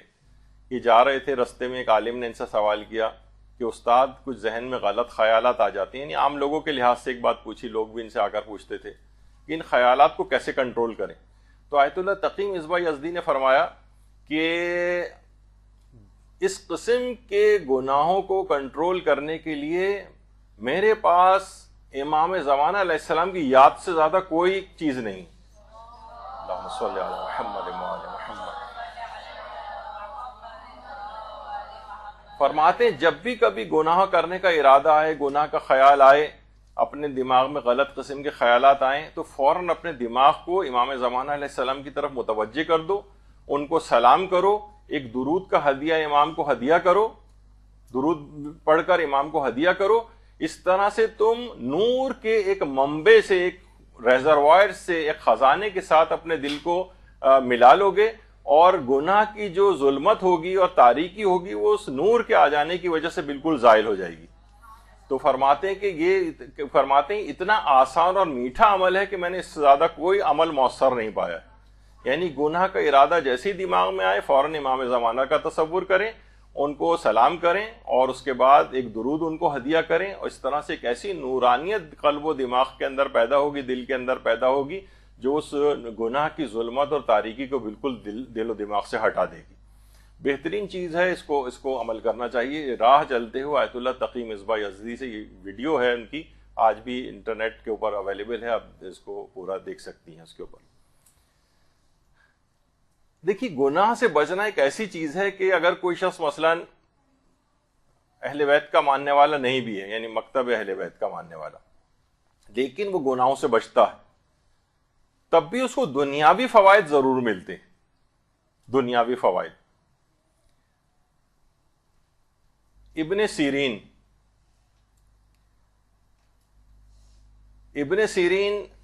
ایک غیر شیعہ ایک عالم دین تھے, لیکن تقوی و پرہیزگاری بہت زیادہ تھا ان کے اندر. اچھا, ان کی کتابیں تعبیر خواب کے سلسلے میں کافی مشہور ہیں ابن سیرین کی. ابن سیرین خود یہ بتاتے ہیں کہ ان کا ابتدائی کام ان کا بھی جو ہے وہ کپڑے بیچنے کا تھا. کپڑے فروخت کرنے کی دکان تھی, عورتیں کپڑے لینے کے لیے آتی تھیں. ایک دفعہ ایک عورت آئی, بہت امیر کبیر عورت تھی, اس نے بہت سارے جو ہے وہ کپڑے ان سے خریدے, اور اس کے بعد ان سے کہا کہ یہ کپڑے لے کے اور میرے گھر جو ہے وہ پہنچا دو, میں اتنا وزن اٹھا کے نہیں لے جا سکتی. یہ گھر بہرحال گئے اور اس کے گھر میں جا کر رکھے, تو بہرحال شیطان غالب آیا عورت پر, اس نے جو ہے ان کو گناہ کی طرف مائل کرنا چاہا, اور انہوں نے دیکھا کہ اگر میں مثلا مانوں گا نہیں تو یہ کوئی بھی شور مچا دے گی یا الزام لگا دے گی مجھ پر. کہا اچھا ایسا کرو, مجھے بیت الخلا جانے کی اجازت دے دو. یہ بیت الخلا گئے اور وہاں کی نجاستیں, پیشاب پخانہ سارے اپنے جسم منہ ہر جگہ مل لیا, اور جب نکل کے یہ باہر آئے تو ظاہر اس عورت نے چلانا شروع کر دیا, اور چیخ چلا کے ان کو اپنے گھر سے نکالا. یہ گھر گئے, بہرحال اپنے کپڑے وپڑے انہوں نے دھوئے اور پاک و پاکیزہ ہوئے, غسل وغیرہ کیا, اپنی نجاستوں کو صاف کیا. کہہ رہے ہیں بس اس کے بعد سے مجھے ایسا لگا کہ جیسے خوابوں کی تعبیر کا علم ان کو حاصل ہو گیا. کہہ رہے ہیں جس طریقے سے حضرت یوسف تھے, ان کو تعبیر خواب کا علم گناہ کے مقابلے میں, ظاہر ایک نبی تو معصوم ہوتا ہے, لیکن اس گناہ کے مقابلے میں استقامت دکھائی تو تعبیر خواب کا علم پروردگار نے ان کو دیا. تو ابن سیرین اس کے بعد سے جو بھی خواب ان سے پوچھتا تھا اس کی تعبیر اتنی صحیح صحیح بتاتے تھے کہ علم کے طور پر، ایک انعام کے طور پر اللہ کی طرف سے ان کو وہ چیز عطا ہوئی. تو تفسیر الاحلام کے نام سے ابن سیرین کی جو کتاب ہے. تو گناہ کے مقابلے میں دیکھیے انسان اگر واقعتاً استقامت دکھائے، تو جیسے کہ ابھی میں نے کہا کہ جو شیخ رجب علی خیاط وہ کہتے تھے کہ یہ کیوں مجھے ایسا حاصل ہوا کہ وہ گناہ کا ایک موقع اسی انداز کا ان کے پاس بھی آیا تھا جس کو انہوں نے اویل نہیں کیا تھا اور اللہ کی خاطر اسے چھوڑا تھا، تو اتنی کرامت اور ان کو ایک چشمہ برزخی کی ان کو صلاحیت ملی، ان کو تعبیر خواب کا علم حاصل ہوا. اور ان کو ابھی آپ نے میر باقر داماد کا سنا کہ علم کے لحاظ سے اور دنیاوی لحاظ سے کتنا اوپر گئے، اور اسی طریقے سے اور علماء کی اگر ہم مثال لیں تو بہرحال یہ ایک عجیب و غریب ایک انعامات اس سلسلے میں ملتے ہیں. اس واقعے کو ابن سیرین کا جو واقعہ ہے، شیخ حسین انصاریان ان کا بھی کچھ ہی عرصے پہلے انتقال ہوا. کتنے سارے انتقال کی میں نے آپ کو آج باتیں بتائیں. تو بہرحال اسی طریقے سے انسان اس دنیا سے آتا ہے اور جاتا ہے. شیخ حسین انصاریان نے جو کہ خود جب یہ ہاسپٹل میں ایڈمٹ تھے اور بہت زیادہ ان کی طبیعت خراب تھی، لیکن پھر بھی یہ مستقل تلاوت قرآن وہاں پر کرتے رہتے تھے. ہم نے نہیں دیکھا مریضوں تو اپنی واجب نمازیں تک وہاں پر چھوڑ دیتے ہیں، اور یہ مستقل بیٹھ کے نمازوں کے ساتھ تلاوت قرآن کرنا. اور بہرحال اسی طریقے سے جان آفری کے سپرد کی پروردگار عالم کی طرف بلند ہوئے. ان کی ایک کتاب ہے عرفان اسلامی کے نام سے، 15 جلدیں. اس میں یہ والا واقعہ ابن سیرین کا انہوں نے لکھا ہے کہ ابن سیرین نے اس طرح سے گناہ کے اوپر استقامت دکھائی تو پھر اتنا جو ہے وہ انعام ان کو ملا کہ ایک خاص قسم کا علم تعبیر خواب کا وہ ابن سیرین کو عطا ہو گیا. تو بہرحال یہ اس طرح کی کتاب ان کی مشہور ہے. تو دیکھیے ایک بہت اہم بات یہ ہے کہ گناہ کے جو مقامات ہیں نا، ان سے دوری بھی اختیار کرنی. گناہ کے مقامات سے انسان دوری اختیار کرے. یعنی بعض اوقات ہوتا ہے نا کہ آپ کوشش کریں اس مقام ہی پر نہ جائیں. کسی نے ایک دفعہ کسی عالم سے پوچھا تھا اسی انداز کا کہ فرض کر لیں کہ آپ اور کوئی نامحرم کسی مقام پر جمع ہو جائیں اور کوئی وہاں دیکھنے والا نہ، تو آپ کیسے بچیں گے؟ انہوں نے کہا میں اللہ سے دعا کرتا ہوں کہ خدا ایسا موقع ہی مجھ پر نہ لائے. ایسا موقع ہی کیوں آئے کہ میں اس کے مقابلے میں استقامت نہ دکھا سکوں. تو انسان کو چاہیے کہ مقامات گناہ سے دوری اختیار کرے. مجھے ایک مشہور ہے نا، جو شاید میں کئی دفعہ پیش کر چکا ہوں، وہ شعر بھی ایک ہے: مگس کو باغ میں جانے نہ دیجو کہ ناحق خون پروانے کا ہوگا. اگر مگس کو باغ میں جانے نہ دیجو، یعنی شہد کی مکھی کو باغ میں نہیں جانے دو. اگر شہد کی مکھی باغ میں گئی تو پروانے جو ہیں وہ جل کر مر جائیں گے. یعنی یہ کیا تعلق ہے؟ دیکھیے شہد کی مکھی جب باغ میں جائے گی تو ان کا رس چوسے گی تو اس سے شہد بنے گا، شہد سے جو ہے وہ موم بنے گا، موم سے موم بتی بنے گی، موم بتی جب جلائی جائے گی تو پروانے آئیں گے، جل کے مر جائیں گے. پر پروانوں کو جلنے سے بچانا ہے تو شہد کی مکھی کو باغ میں نہیں جانے دو، یعنی موقع ہی نہیں آنے دو اس بات کا. یعنی یہ اس طور پر ہے کہ انسان جو ہے وہ بہت پہلے مرحلے کے اندر ہی گناہ کو روک دے. ایسے آپ کو پتہ ہے کہ میں فلاں جگہ پہ جاؤں گی، سب لوگ لاپرواہ قسم کی عورتیں ہیں، ایک دوسرے کی بس بیٹھ کے غیبتیں کریں، اوائڈ کریں، وہاں پہ نہ جائیں ان جگہوں کے اوپر. جہاں آپ دیکھتے ہیں کہ مثلا ایسا کوئی جا رہے ہیں، لازمی وہاں پر مکس گیدرنگ ہوگی اور میوزیکل وہ چیز ہو رہی ہوگی اور آپ کی شان اور اس کے خلاف ہے اس طرح سے ہونا، تو بہرحال یہ آپ کوشش کریں کہ ان جگہوں کے اوپر جو ہے آپ نہ جائیں. ہر وہ مقام کے اس سے دوری اختیار کریں جو کہ مقام جو ہے وہ گناہ شمار کی جاتی ہو. تو یہ ایک بہت بڑا یعنی اہم ترین ہے میرے اعتبار سے گناہوں سے بچنے کے سلسلے میں. یعنی مثلا انسان اگر یہ دیکھے کہ نہیں، میں مثلا اگر کتنے ہمارے دوست احباب ایسے ہیں جن کو بہت سے مواقع ملے، اور کچھ دوست احباب ایسے بھی ہیں کہ جو کہ اپنے بچوں کو لے کر انگلینڈ، امریکہ اور کہاں سے ویسٹرن کنٹریز سے واپس پاکستان آ گئے کہ وہاں پر جو بگاڑ کی صورتحال تھی، کچھ لوگ وہاں پر بہت رہتے ہوئے بہرحال اپنے آپ کو بہت ہی زیادہ محنتوں کے ساتھ خود کو اور اولاد کو بچانے کی کوشش کرتے ہیں، لیکن میجورٹی 99% کے بچوں کی حالات وہاں پہ بہت زیادہ خراب ہیں. تو وہ انہوں نے کہا کہ نہیں، یہ تو اس کا مطلب یہ ہوا کہ وہاں رہنے سے بعد میں پھر آپ اس گرین کارڈ کا یا نیشنلٹی کا آپ کو اچار ڈالنا ہے جب سارے بچے ہی جو ہے وہ خراب اور وہ ہو جائیں. تو کوشش کرے کہ انسان ان سے دوری اختیار کرے. اپنے ملک میں رہتے ہوئے چلیں، کچھ ٹوٹی پوٹی روڈیں ہیں، لوڈ شیڈنگ ہے، کم ان کو بھی قابو پایا جا سکتا ہے تھوڑا بہت پیسہ خرچ کر کے بالفرض. تو لیکن یہ کہ اگر وہ خراب ہو گئے تو آپ ارب پتی اور خرب پتی کیوں نہ ہو جائیں، لیکن تب بھی کوئی اس چیز کا مداوا نہیں ہوگا جو اگر وہ خراب ہو گئے. تو مقامات گناہ سے جتنے زیادہ انسان دوری اختیار کرے. یہ بہت اہم ہے. اور پیغمبر اکرم صلی اللہ علیہ وآلہ وسلم فرماتے ہیں کہ اللہ نے فرمایا کہ کوئی بھی بندہ واجبات سے زیادہ پسندیدہ عمل کے ذریعے مجھ سے نزدیک نہیں ہوا ہے. یعنی جو واجبات ہیں نا آپ کا، جیسے اب روزہ رکھ رہی ہیں آپ، نماز پڑھ رہی ہیں، یعنی اس کی ادائیگی اللہ کو سب سے زیادہ پسند ہے. بعض اوقات لوگ زیادہ توجہ مستحبات کے اوپر دے رہے ہوتے ہیں. یعنی کوئی کہتے ہیں کوئی ایسی نماز بتائیے فلاں پریشانی سے بچنے کے لیے، ارے اپنی یہ جو واجب نمازیں ان کی طرف سے توجہ کیوں نہیں دیتے کہ ان کو بہتر سے بہتر بناؤ. سوچتے ہیں یہ نماز تو چلے ہے، یہ تو ہم پڑھتے ہیں نماز پنجگانہ، کوئی بہت ایک الگ سے جس کو مشکل سی کوئی نماز، اس کا طریقہ کار بھی بہت مشکل ہو، وہ ان کو بتائی جائے، کوئی مستحب نماز. جبکہ مستحبات کتنی ہی زیادہ تاکید اس کے اندر کیوں نہ ہو، اپنے ثواب، اجر اور فوائد میں کسی ایک واجب نماز کا بھی مقابلہ نہیں کر سکتے. تو انسان کو اپنی واجب نمازوں کو بہت بہتر بنانی چاہیے. مستحبات تو پھر ساتھ میں اس کی کمی کو پورا کرنے کے لیے پروردگار نے رکھے ہیں، لیکن بہت زیادہ ان واجبات کے اوپر توجہ دینی ہے. جو پسندیدہ عمل ان ماہ مبارک رمضان کے جو روزے ہیں، ان کو زیادہ سے زیادہ بہتر بنانا ہے کہ اللہ کو سب سے زیادہ پسندیدہ یہی.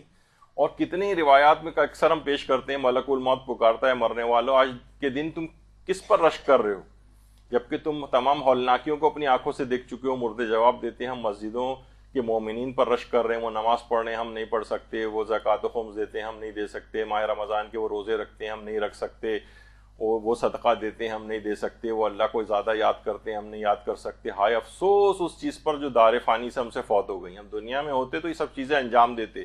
ہم اپنے آپ سے سوال کریں، ہم زندہ ہیں، یہ سب چیزیں کر سکتے ہیں، نمازیں پڑھ سکتے ہیں، زکوٰۃ و خمس اور یہ سب چیزیں، ماہ رمضان کے روزے، کتنا بھی پروردگار سے ہم وہ کیوں نہ کریں. اپنے کتنے لوگ ایسے ہیں پچھلے سالوں پہ آپ نگاہ ڈالیں، کتنے رشتہ دار ہیں دنیا سے چلے گئے اور اس ماہ مبارک رمضان کا جو رمضان ہے وہ ان کو حاصل نہیں ہو سکا. لیکن ہمیں تو حاصل ہو گیا ہے، حاصل ہونے والا ہے، ایک آدھ دن ہی اس کے اندر رہ گیا ہے. کتنے خوش نصیب ہیں بہرحال اس لحاظ سے ہم لوگ. تو یعنی یہ مردوں کی حسرتیں ہیں. دیکھیں مردوں کی حسرتیں کون کون سی؟ مثلا پیغمبر فرماتے ہیں جو شخص اپنی عمر کے 1 گھنٹے کو بھی ایسی چیز میں ضائع کر دے جس کے لیے اسے نہیں بنایا گیا تھا، تو یہ مناسب ہے قیامت کے دن اس کی حسرت سب سے زیادہ ہو. کہ تم نے 1 گھنٹہ بھی یعنی کیسے ضائع کیا، تم اس قدر یعنی آخرت میں حسرت اور پشیمانی کا باعث ہوگا. کاش اس 1 گھنٹے کو بھی میں اس طرح سے کر لیتا کہ یہاں پہ اور مجھے بڑا مقام بلند مل جاتا. قیامت کے دن یہ حسرت ہوگی لوگوں کو. اسی طریقے سے قیامت کے دن چھٹے امام فرماتے ہیں کہ کوئی بھی ایسا نہیں ہوگا جو یہ درود بھیجے اللہ صلی علی محمد وعلی محمد. قیامت کے دن کوئی ایسا نہیں ہوگا جو یہ حسرت نہ کرے کاش میں بھی امام حسین کا زائر ہوتا، چونکہ وہ اس وقت اپنی آنکھوں سے دیکھ رہا ہوگا کہ امام حسین کے زائرین کے لیے قیامت میں اللہ کے نزدیک ایک خاص مقام ہے اور ان کے ساتھ کتنا اسپیشل طریقے سے پیش آیا جا رہا ہے. تو قیامت کے دن اس کی حسرت ہوگی مردوں کو بہت زیادہ. اسی طریقے سے قیامت کے دن مردے ہمارے 5ویں امام فرماتے ہیں کہ یہ آرزو کرتے ہیں کاش وہ دنیا اور دنیا میں جو کچھ بھی ہے دے دیتے اور اس کے عوض انہیں ایک حج کا ثواب مل جاتا. اس کی حسرت ہوگی ان کو بہت زیادہ. تو بہرحال انسان کو چاہیے کہ وہ موت کی یاد کو اپنے بہت زیادہ بڑھائے. اچھا، مجھے ابتدائی ہی سے جو ہے وہ خاص، آپ کو پتہ ہے کہ بہرحال پچھلے مہینوں کے اندر ایک توفیق یہاں پر ملی تھی اور تقریباً 50 لیکچرز موت کی تفصیلات کے سلسلے میں. ایک خاص دلچسپی، اس کے دلچسپی کو ابھارنے میں ہمارے استاد محترم علامہ صادق حسن صاحب قبلہ کا بچپن سے جب ہم ان کے درس سنتے آ رہے تھے تو اتنا زیادہ موت کا تذکرہ کرتے تھے، اس طرح تربیت کرتے تھے کہ آج تک اس کا گہرا نقش اپنے اوپر ہے. تو مجھے یاد پڑتا ہے کہ یہ یعنی اپنے بعض اوقات ایکسپیرینس بھی شیئر کرنے چاہیے نا، کہ ہاؤس جاب ہمارا چل رہا تھا اور سرجری کے وارڈ کے اندر پوسٹنگ تھی، اور ایک مریض جو ہے جس کے بار بار آپریشنز ہو رہے تھے، اس کو ہم سب لوگ مل کے ڈیل کرتے تھے. جب وہ دوسرے وارڈ میں ہماری شفٹنگ ہو گئی تو بعد میں پتہ چلا کہ ہمیں میڈیکل سپرنٹینڈنٹ کی طرف سے ایک نوٹس ملا کہ وہ مریض جس کو آپ پوری ٹیم یہ دیکھ رہی تھی، جس میں سرجن بھی تھے، سینئر رجسٹرار تھے، RMOs تھے اور جو اور ہاؤس آفیسرز وغیرہ تھے، اس مریض کو ایڈز نکل آئی، HIV. کہا کہ جتنے افراد اس کی ہینڈلنگ میں تھے، اس زمانے میں تو بہت ہی زیادہ خوف پایا جاتا تھا اس کا، ان سب کے بھی بلڈ ٹیسٹ ہوں گے. کیونکہ ظاہر ہے اس کی ڈریسنگ کرتے تھے، بلڈ ہاتھ پہ لگتا تھا، ہاتھ پہ معمولی سا کٹ ہے تو بھی ایڈس کا وائرس اندر چلا جاتا ہے۔ اب تو جو ٹیسٹ جب ہم لوگوں نے سب نے پوری ٹیم نے دیا تو سب کی حالت اس قدر غیر ہو گئی کہ بس لگ رہا تھا کہ یہ تو ہمارے ہاتھوں پہ بھی اس کا بہت بلڈ لگا ہے، چھلے ہوئے بھی ہوتے ہیں اکثر ہاتھ، کہیں سے بھی وائرس اندر جا سکتا ہے۔ بڑی بہرحال توسل کیا ائمہ سے، اور ایک دہشت واقعتاً اس زمانے میں، کیونکہ بالکل ابتدائی ظاہر ہے اس کا دور تھا، بہت دہشت دل و دماغ پر ہوئی اور بہت توسل کیا۔ اور اس کے بعد بہرحال یہ کہ جب رپورٹس آئیں تو وہ الحمدللہ سب کی رپورٹس نیگیٹو تھیں، ہم سب کی۔ اور اس کے بعد جب اس اصل جو پیشنٹ جس کا HIV پازیٹیو آیا تھا اس کی جب دوبارہ ٹیسٹ لیے گئے تو اس کی رپورٹس بھی نیگیٹو ہو گئی۔ تو واقعتاً یہ اس وقت سے یہ سارا توسل اور ائمہ کی بارگاہ میں، لیکن بہرحال ایک دل کے اوپر ایک دہشت تو ایک طاری ہوئی، اس کی موت کا ایک خوف تو آیا، اور اس کے نتیجے میں پھر ذرا تجسس بڑھا کہ آخر کیا ہوتا ہے کیا نہیں، تو اس پہ اپنی معلومات کو بڑھانا شروع کیا۔ تو بہرحال موت کی یاد کو انسان اگر واقعتاً کرے تو گناہوں سے بچنے کے سلسلے میں بہت زیادہ معاون ہوتی ہے۔ بہت سے علماء ایسے گزرے جو اپنے شاگردوں کی تربیت فقط موت کے ذکر سے کیا کرتے تھے۔ موت کا ذکر اس قدر ہمارے ہاں موت کا ذکر بہت کمتر ہوتا جا رہا ہے۔ پاکستان کی ایک بہت سیاستدان خاتون کی جو موت واقع ہوئی تھی تو لوگوں نے بعد میں کہا کہ بھائی وہ اپنی وصیت کے اعتبار سے کچھ کبھی کہتی تھیں، تو کہتے نہیں وہ کبھی اپنی موت کا ذکر بھی سننا پسند نہیں کرتی تھی۔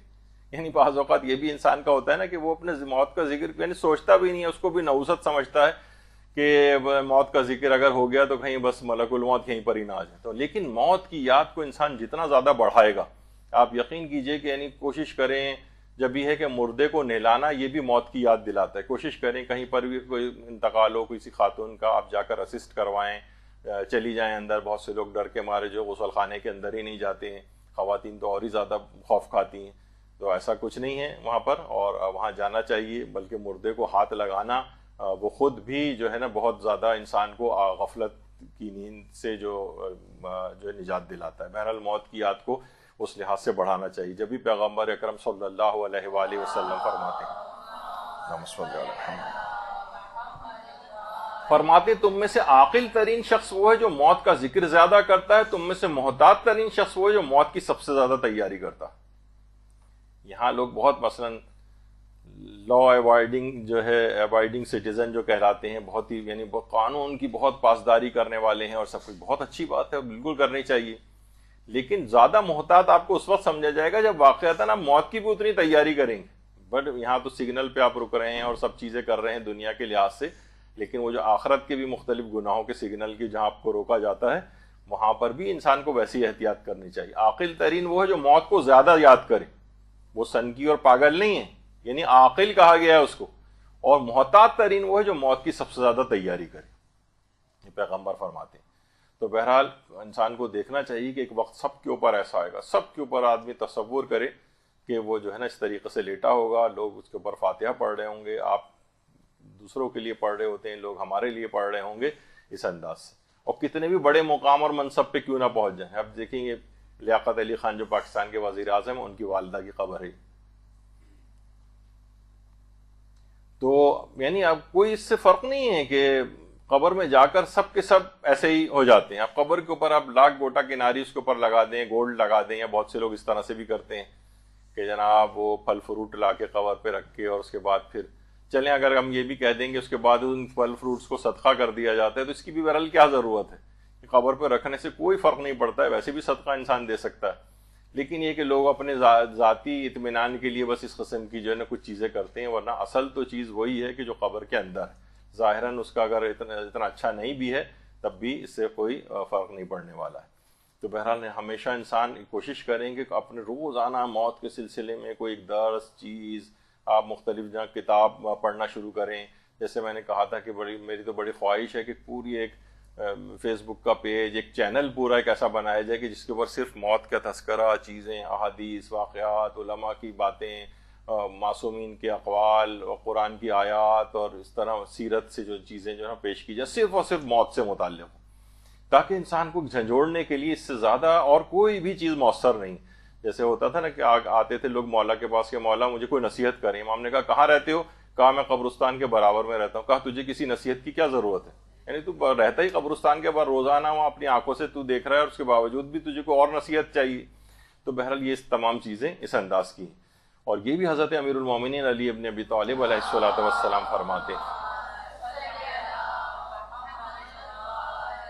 فرماتے موت سے پہلے زیادہ راہ حاصل کر لو اور ان سے عبرت حاصل کرو جنہوں نے اس زندگی کو ضائع کر دیا. ایسا نہ ہو کہ عبرت حاصل کرنے والے تم سے عبرت حاصل کریں, تم پہلے ان سے عبرت حاصل کر لو, ورنہ لوگ تم سے عبرت حاصل کریں گے کہ دیکھو یہ اس طرح سے مر گیا اور اس نے کچھ نہیں کیا, اور لوگ پھر تم سے عبرت پکڑ کر تمہارے اس لاشے کو دیکھ کر اور پھر عبرت پکڑ کے تم سے کوئی نصیحت پکڑیں. تم پہلے نصیحت حاصل کر لو. تو یہ ایک بہت اہم چیز ہے. ماہ مبارک رمضان کا پیغام ہی گناہوں سے آپ اس وقت بچ سکیں گی جب آپ موت کا زیادہ تذکرہ سنیں گی, موت کے متعلق زیادہ سوچیں گی. اس میں کوئی وسواسی طور پر نہیں کہ مثلا کمرہ بند کر کے موت موت موت موت ایک تسبیح پڑھنا شروع کر دیں, یہ معنی مراد نہیں, بلکہ موت کی یاد سے مراد یہ ہے کہ وہ کام کرنے شروع کریں جو موت کے بعد فائدہ پہنچانے والے. تحقیق میں لگیں کہ مثلا حالت احتضار کے اعمال کون سے ہیں, جن میں موت کی سختی سے بچنے کے اعمال کون سے ہیں, عذاب قبر سے بچنے کے اعمال کون سے ہیں, ان پہ عمل شروع کر دیں. کون سے سورہ ہیں, کون سی آیات ہیں, کون سے اعمال ہیں جو اس متعلق فائدے دیں گے. پل صراط سے پہ گرنے سے بچنے کے اعمال کون سے ہیں, چوکیوں سے جو لگائی گئی جائیں گی وہاں پر ان سے بچنے کے اعمال کون سے ہیں, پل صراط سے بچنے کے, جہنم, قبر کی سختی, تنگی, تاریکی اور تنہائی سے بچنے کے, اور نہ جانے کتنی اس طرح کی چیزیں. تو ریسرچ پوری کرنی چاہیے کہ بھائی یہ ہے, اور ان کے اوپر پھر کام شروع کریں. تو پھر آپ خود دیکھیں گے کہ گناہ کا تصور سب ایک طرف ڈھیر ہو کے رہ جائیں گے وہ سارے. آپ کی نگاہ تو آپ کسی اور ہی دنیا کی متلاشی ہو جائے گی. پھر یہ گناہوں کی کوئی بھی لذت آپ کی آنکھوں کے سامنے نہیں آئے گی. اس ماہ مبارک رمضان میں ایک چیز ہے کہ کوشش کریں کہ انسان اپنی انسانیت میں اضافہ کرے. اضافہ دیکھیے, یہ بھی کہا جاتا ہے نیکی کرنے کے لیے کسی لمبی چوڑی منصوبہ بندی کی ضرورت نہیں ہوتی, بس جہاں موقع ملے نیک کام کر جائیے. جہاں موقع ملے. آپ نے دیکھا کہ جناب اس سے نہیں چل رہا, اس نے ٹانگ لگائی, اور اس کو کتنے لوگ ہمیں ایسے نظر آتے ہیں کہ یہ نہیں کہ بہت کوئی آپ کاپی پین لے کر بیٹھیں کہ آج میں یہ والے نیکیاں کروں گے. ہر موقع ہر وقت کوشش کریں جہاں بھی آپ سے کوئی نیکی ہو جائے. کسی کو پانی آپ نے پلا دیا, فالتو لائٹ کوئی جل رہی تھی اسے آپ نے بند کر دیا, کہیں اسراف نہ ہو جائے. والدین کی ویسی آتے جاتے خدمت کر دی کہ وہ اٹھیں گے تو مثلا یہ ہوگا تو چلو میں کام پہلے. ہر وقت نیکیوں کی فکر اگر آپ نے کرنی شروع کر دی تو پھر جو ہے خود واقعہ اندر آپ نے دیکھیں گے کہ آپ کے اندر ایک تبدیلی آنے لگے گی. مثلا بہت سے لوگ ایسے انسانیت پیدا کر رہے ہیں نا, تو بہت سے تو جانور بھی, یعنی ہمارے ہاں تو یہ ہوتا ہے کہ جناب ماسیوں وغیرہ تک سے جو ہے وہ برا سلوک عام طور پر کیا جاتا ہے, یا کچھ بہت زیادہ ضروری غیر ضروری سے کام بھی لیے جانے لگتے ہیں. رمضان میں خاص طور پر ملازمین سے بھی کم کام لینے چاہیے, اور جانوروں سے بھی انسان اگر کوشش کرے ان کو بھی راحت اور آرام, یہ نہیں کہ گرمی دھوپ میں کھڑا ہوا ہے مثلا کوئی, تو انسانیت اگر آپ میں ہے تو آپ ان کے اوپر بھی رحم کریں گے.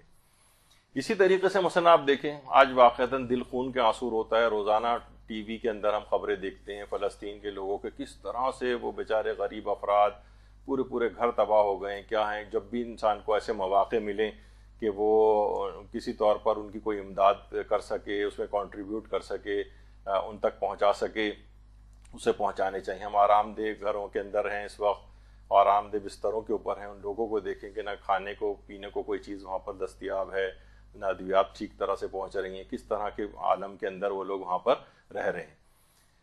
اب آپ دیکھیں کہ بہرحال امریکہ کی جو جیل ہے اس کے اندر کا ایک قیدی جس کا نام حمزہ, اس نے کیا کیا کہ تقریباً 136 گھنٹے کام کیے, جس طرح جیلوں میں کام ہوتا ہے, پھر اس کے جو بھی پیسے بنتے ہیں ان کے پاس, تو اس نے $17 کمائے.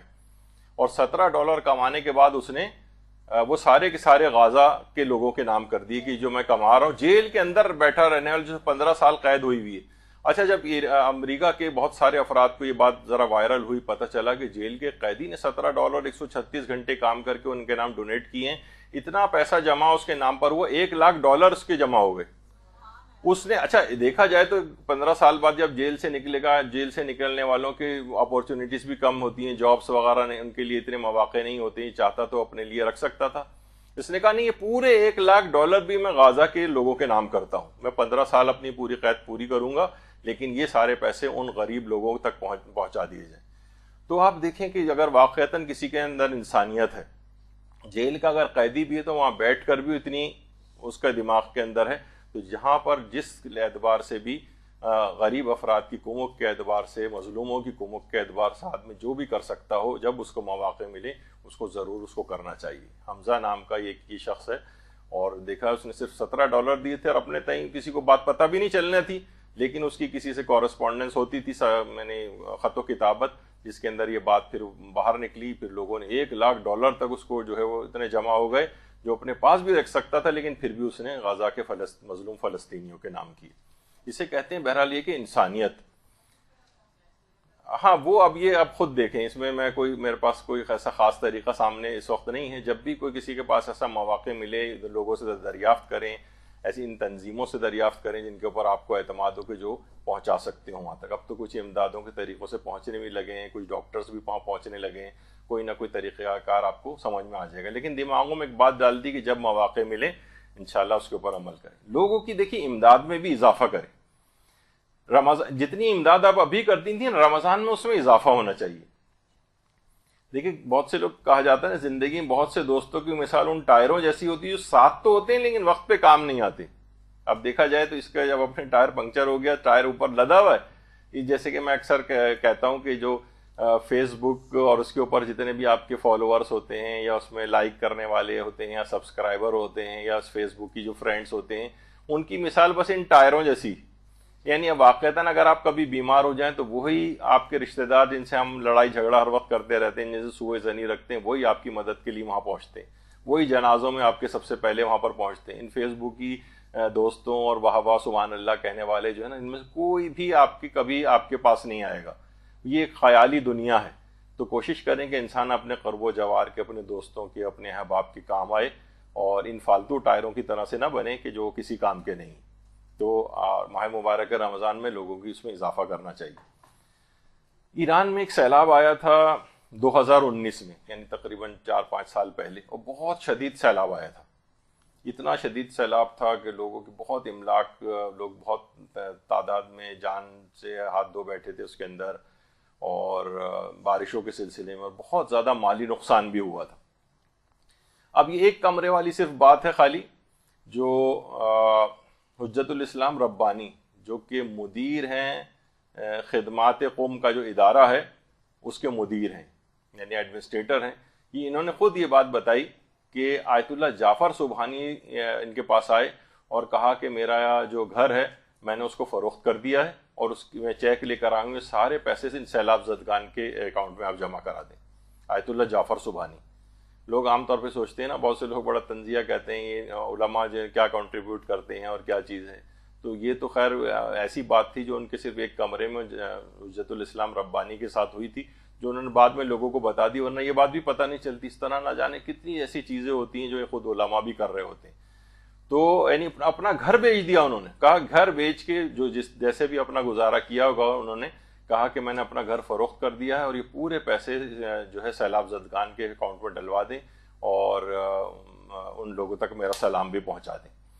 تو بہرحال یہ اس سے اندازہ کریں کہ بہرحال بعض اوقات ایثار کی بھی ضرورت ہوتی ہے. ہم میں تو ایثار میں تو یہ ہوتا ہے نا کہ اپنی ضرورت کو کم کر دیا جائے اور دوسرے کی ضرورت کو مقدم کیا جائے، یہ ایثار ہوتا ہے. ہم تو ایک نارمل سے جس میں ہماری کو آسائش بھی کم نہیں ہو رہی، ہم اگر کچھ امداد کر بھی دیں گے، کچھ زیادہ امداد کر بھی دیں گے تو ہمارا کوئی اتنا فرق نہیں پڑے گا. ہمارے اسٹیٹس ہم جو جس طرح عیش کی آرام کی زندگی گزار رہے ہیں ویسے ہی گزارتے رہیں گے، لیکن ہم وہ بھی نہیں کر رہے ہوتے ہیں. تو ان لوگوں سے بھی سیکھنا چاہیے کہ یہ اپنی ضرورتوں اور اپنی چیزوں کو کم کر کے اور دوسرے لوگوں کو مقدم کر رہے ہوتے ہیں. اور ماہ مبارک رمضان کا ایک پیغام یہ بھی ہے کہ دوسروں کو مقدم رکھیے، دوسروں کی اس کا سوچیے.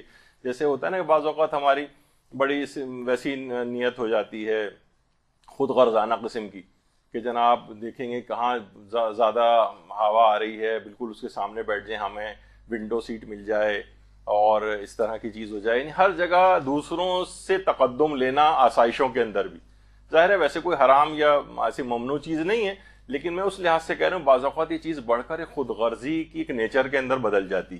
ہر وقت بس مجھے فائدہ ملتا رہنا چاہیے چاہے دوسرے لوگوں کی کوئی پرواہ نہ ہو. اور ایثار اور قربانی کے اندر بہرحال کیا ہوتا ہے، دوسروں کا خیال مقدم ہو جاتا ہے. تو جبھی اب دیکھیں آیت اللہ جعفر سبحانی کا جب ہم تذکرہ کر رہے ہیں یہ پہلو سامنے نہیں ہوتا تو شاید اس لحاظ سے یہ والی بات نہ آتی، لیکن یہ چیز اللہ انہوں نے تو چھپایا لیکن اللہ نے اس کو آشکار کر دیا. تو بہرحال یہ چیز ہوتی ہے. اسی طریقے سے ایک اور بھی ہے, مستحبات و مکروہات کے پابند بن جائے. یہ والا جو ماہ مبارک رمضان ہے, اس میں دیکھا ہے کہ طبیعت بہرحال واجبات کے علاوہ مستحبات کی طرف بھی بہت مائل ہوتی ہے. اچھا دیکھیے, جو آدمی مستحبات اور مکروہات کا زیادہ پابند ہوتا ہے نا, اس کو ایک فائدہ یہ بھی ملتا ہے کہ وہ واجبات و حرام کا بھی پابند زیادہ ہو جاتا ہے.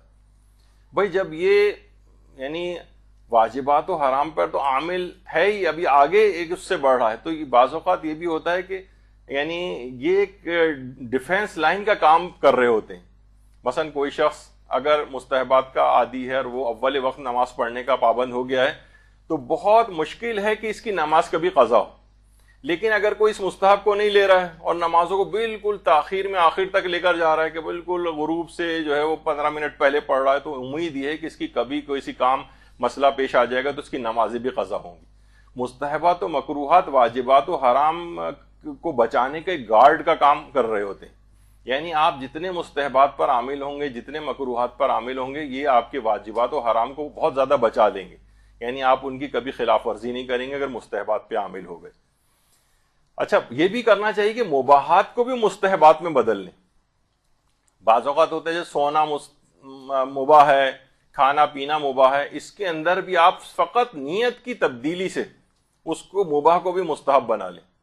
مثلا سونا ہے, آپ کہیں گے میں سوؤں گی تاکہ کل کو فریش اٹھوں اور دین خدا کی تبلیغ یا اس کے لیے کام میں زیادہ نشاط کے ساتھ کر سکوں. اب یہ سونا ہی آپ کے لیے مستحب ہو جائے گا, یعنی کار نیک ثواب بن جائے گا. اسی طریقے سے اور چیزوں میں ابھی آپ اس کو لے کر آ سکتی ہیں. عام بات چیت ہے لیکن اسی کے اندر آپ نے کسی کو کوئی حدیث سنا دی اور جناب آپ نے کہا کیوں میں مباح باتوں میں ادھر ادھر میں ٹائم ضائع کروں, میں کہیں نہ امام زمانہ کا ذکر لے آئے ہیں اس کے اندر, اور اس طرح کی چیزوں کا, احادیث کا, قرآن کا اور معارف کا یا فقہی احکام کا, باتوں میں اس طرح سے کر کے مباح کو بھی آپ مستحب بنا لیں. کیونکہ بہرحال یہ ایک ایسی چیز ہے کہ شہید اول نے اپنی کتاب قواعد میں لکھا ہے کہ اپنی عمر کو مباح کاموں میں صرف کرنا, چاہے ان مباح کاموں کی تعداد کمی کیوں نہ ہو, سوائے نقصان کے کچھ نہیں. کیونکہ اس سے ثواب میں بھی کمی ہوتی ہے اور انسان کے درجات بھی نیچے آتے ہیں. یعنی جتنے آپ کوشش کریں کہ مباحات کو ہٹاتے چلے جائیں اور نیتوں کی تبدیلی سے ان کو مستحب بناتے چلے جائیں. کہ مباح سے وہ کہہ رہے ہیں کہ کیا ہے ہوتا ہے, ثواب میں بھی کمی ہوتی ہے, انسان کا درجہ بھی نیچے آتا ہے. یعنی فضول اپنی عمر کو مباح چیزوں کے اندر وہ ضائع کر رہا ہے. اور بعض علماء فرماتے ہیں کہ مثلا عبداللہ شستری, وہ اپنے شاگردوں کو نصیحت کرتے ہوئے فرماتے تھے اور اپنے فرزندوں کو کہتے تھے, اے میرے بیٹے, جس وقت سے میرے اساتذہ نے مجھے کہا ہے کہ اپنی رائے پر عمل کرو اور مجھے اجتہاد کی اجازت دی, اس وقت سے آج تک میں نے کبھی کوئی مباح اور مکروہ کام بھی انجام نہیں دیا, یہاں تک کہ کھانے پینے اور سونے کے سلسلے میں بھی سب کو مستحب بنا لیا انہوں نے. تو فقط آپ کو اور کچھ نہیں کرنا ہے, کوئی محنت نہیں کرنی, فقط نیت کی تبدیلی سے آپ مباح کو مستحب بنا لیں. آپ خود سوچیں کہ میں کھانا پینا جو میں کھا رہی ہوں, کھانا پینا مباح ہے, اب آپ بسم اللہ پڑھ کے کھائیں, شکر خدا ادا کریں اور نیت یہ کریں کہ میرے جسم میں توانائی آئے گی تو میں اللہ کے لیے کام کروں گی, اب یہ کھانا پینا ہی مستحب ہو جائے گا. تو اس طرح کے مباح کاموں اور مکروہ کاموں کو ترک کریں کیونکہ یہ آپ کی روحانیت میں کمی کا سبب بنتے ہیں. اور آیت اللہ بہاریہ حمدانی فرماتے ہیں جتنا ممکن ہو مکروہات سے پرہیز کریں, مستحبات کو انجام دیں, جہاں تک ممکن ہو مکروہات کو بھی حقیر نہ سمجھیں کہ ارے یہ تو ہو ہی جاتا ہے. کئی مرتبہ ایسا ہوتا ہے کہ مولا کے نزدیک ایک مکروہ کام ترک کرنا یا کوئی چھوٹا مستحب کام انجام دینا تمام چیزوں سے زیادہ مقرب ہو جاتا ہے. تو مکروہات اور یہ جو مباحات ہیں ان کو بھی ترک کر کے مستحبات میں تبدیل کریں اور پھر دیکھیں کہ کس تیزی کے ساتھ روحانیت کا سفر طے ہوتا ہے. مثلا ایک مثال دے دوں, عام طور پہ ہم دیکھتے ہیں کمروں کے اندر تصویریں لگی ہوئی ہیں, جانداروں کے مجسمے, بلی اور فلاں اور اس طرح کے جو بچوں کے کھلونے وغیرہ ہوتے ہیں جو سامنے ہی ہوتے ہیں یا اس کمرے کے اندر موجود ہوتے ہیں. تو کیا ہوتا ہے کہ وہاں مثلا 8-10 عام طور پہ چیزیں اس طرح کی نظر آ رہی ہیں, ٹی وی کھلا ہوا ہے, اس پہ تصویریں آ رہی ہیں, تو جس وقت انسان نماز پڑھے تو ان کو بند کر دے, اس ثواب میں کمی کا باعث ہے. مجسمہ یا تصویر ہے اس کے اوپر کوئی کپڑا ڈال دیں, اس وقت اس کو چھپا دیں کہ بالکل سامنے نہ ہو, کوئی بھی چیز اس پر رکھ دیں. یعنی یہ اس طرح کی چیزیں ہیں, چاہے وہ بچوں کے کھلونوں کی طرح سے ہوں, تو بہرحال چاہے وہ سامنے نہ بھی رکھے ہوں تو بھی یعنی نماز مکروہ ہوتی ہے. ان کو چھپا دیا جائے تو پھر مکروہ نہیں رہے گی, ان کو ہٹانا ضروری نہیں, کمرے سے بس ان پہ کوئی کپڑا ڈال دیں. یعنی میں نے صرف ایک مثال پیش کی ہے کہ عام طور پہ ہم سب کے گھروں میں یہ سب ہو جاتا ہے, اس طرف توجہ نہیں ہوتی. پہلے ہی اتنے کم ہیں نامہ اعمال میں نیکیاں, اور جو کر بھی رہے ہیں ہم اس کو بھی ہم ثواب کو کم کرتے جا رہے ہیں. نماز تو پڑھ ہی رہے ہیں لیکن ثواب کم مل رہا ہے کیونکہ کمروں میں اس طرح کی چیزیں تصاویر اور مجسمے رکھے ہوئے ہیں. اچھا اب ویسے تو ابھی بہت وقت جو ہے ابھی سمجھیں تقریباً آدھے کے قریب میرا لیکچر رہ گیا لیکن اتنی زیادہ اسی کے اندر بات در بات نکلتی چلی گئی. مجھے بھی اقسام روزہ بیان کرنا تھی اور اس میں بہت ساری عوام کا روزہ کون سا ہوتا ہے, خواص کا روزہ کون سا ہوتا ہے, خاص الخواص افراد کا روزہ کون سا ہوتا ہے, دل کا روزہ کیا ہوتا ہے, اعضاء و جوارح کا روزہ کیا ہے, زبان کا روزہ کیا ہے, کھال کا روزہ کیا ہے, بالوں کا روزہ کیا ہے. بڑی تفصیل ابھی جو ہے اس کی باقی تھی لیکن ابھی میں نے ٹائم دیکھا تو بالکل ختم ہو گیا ہے.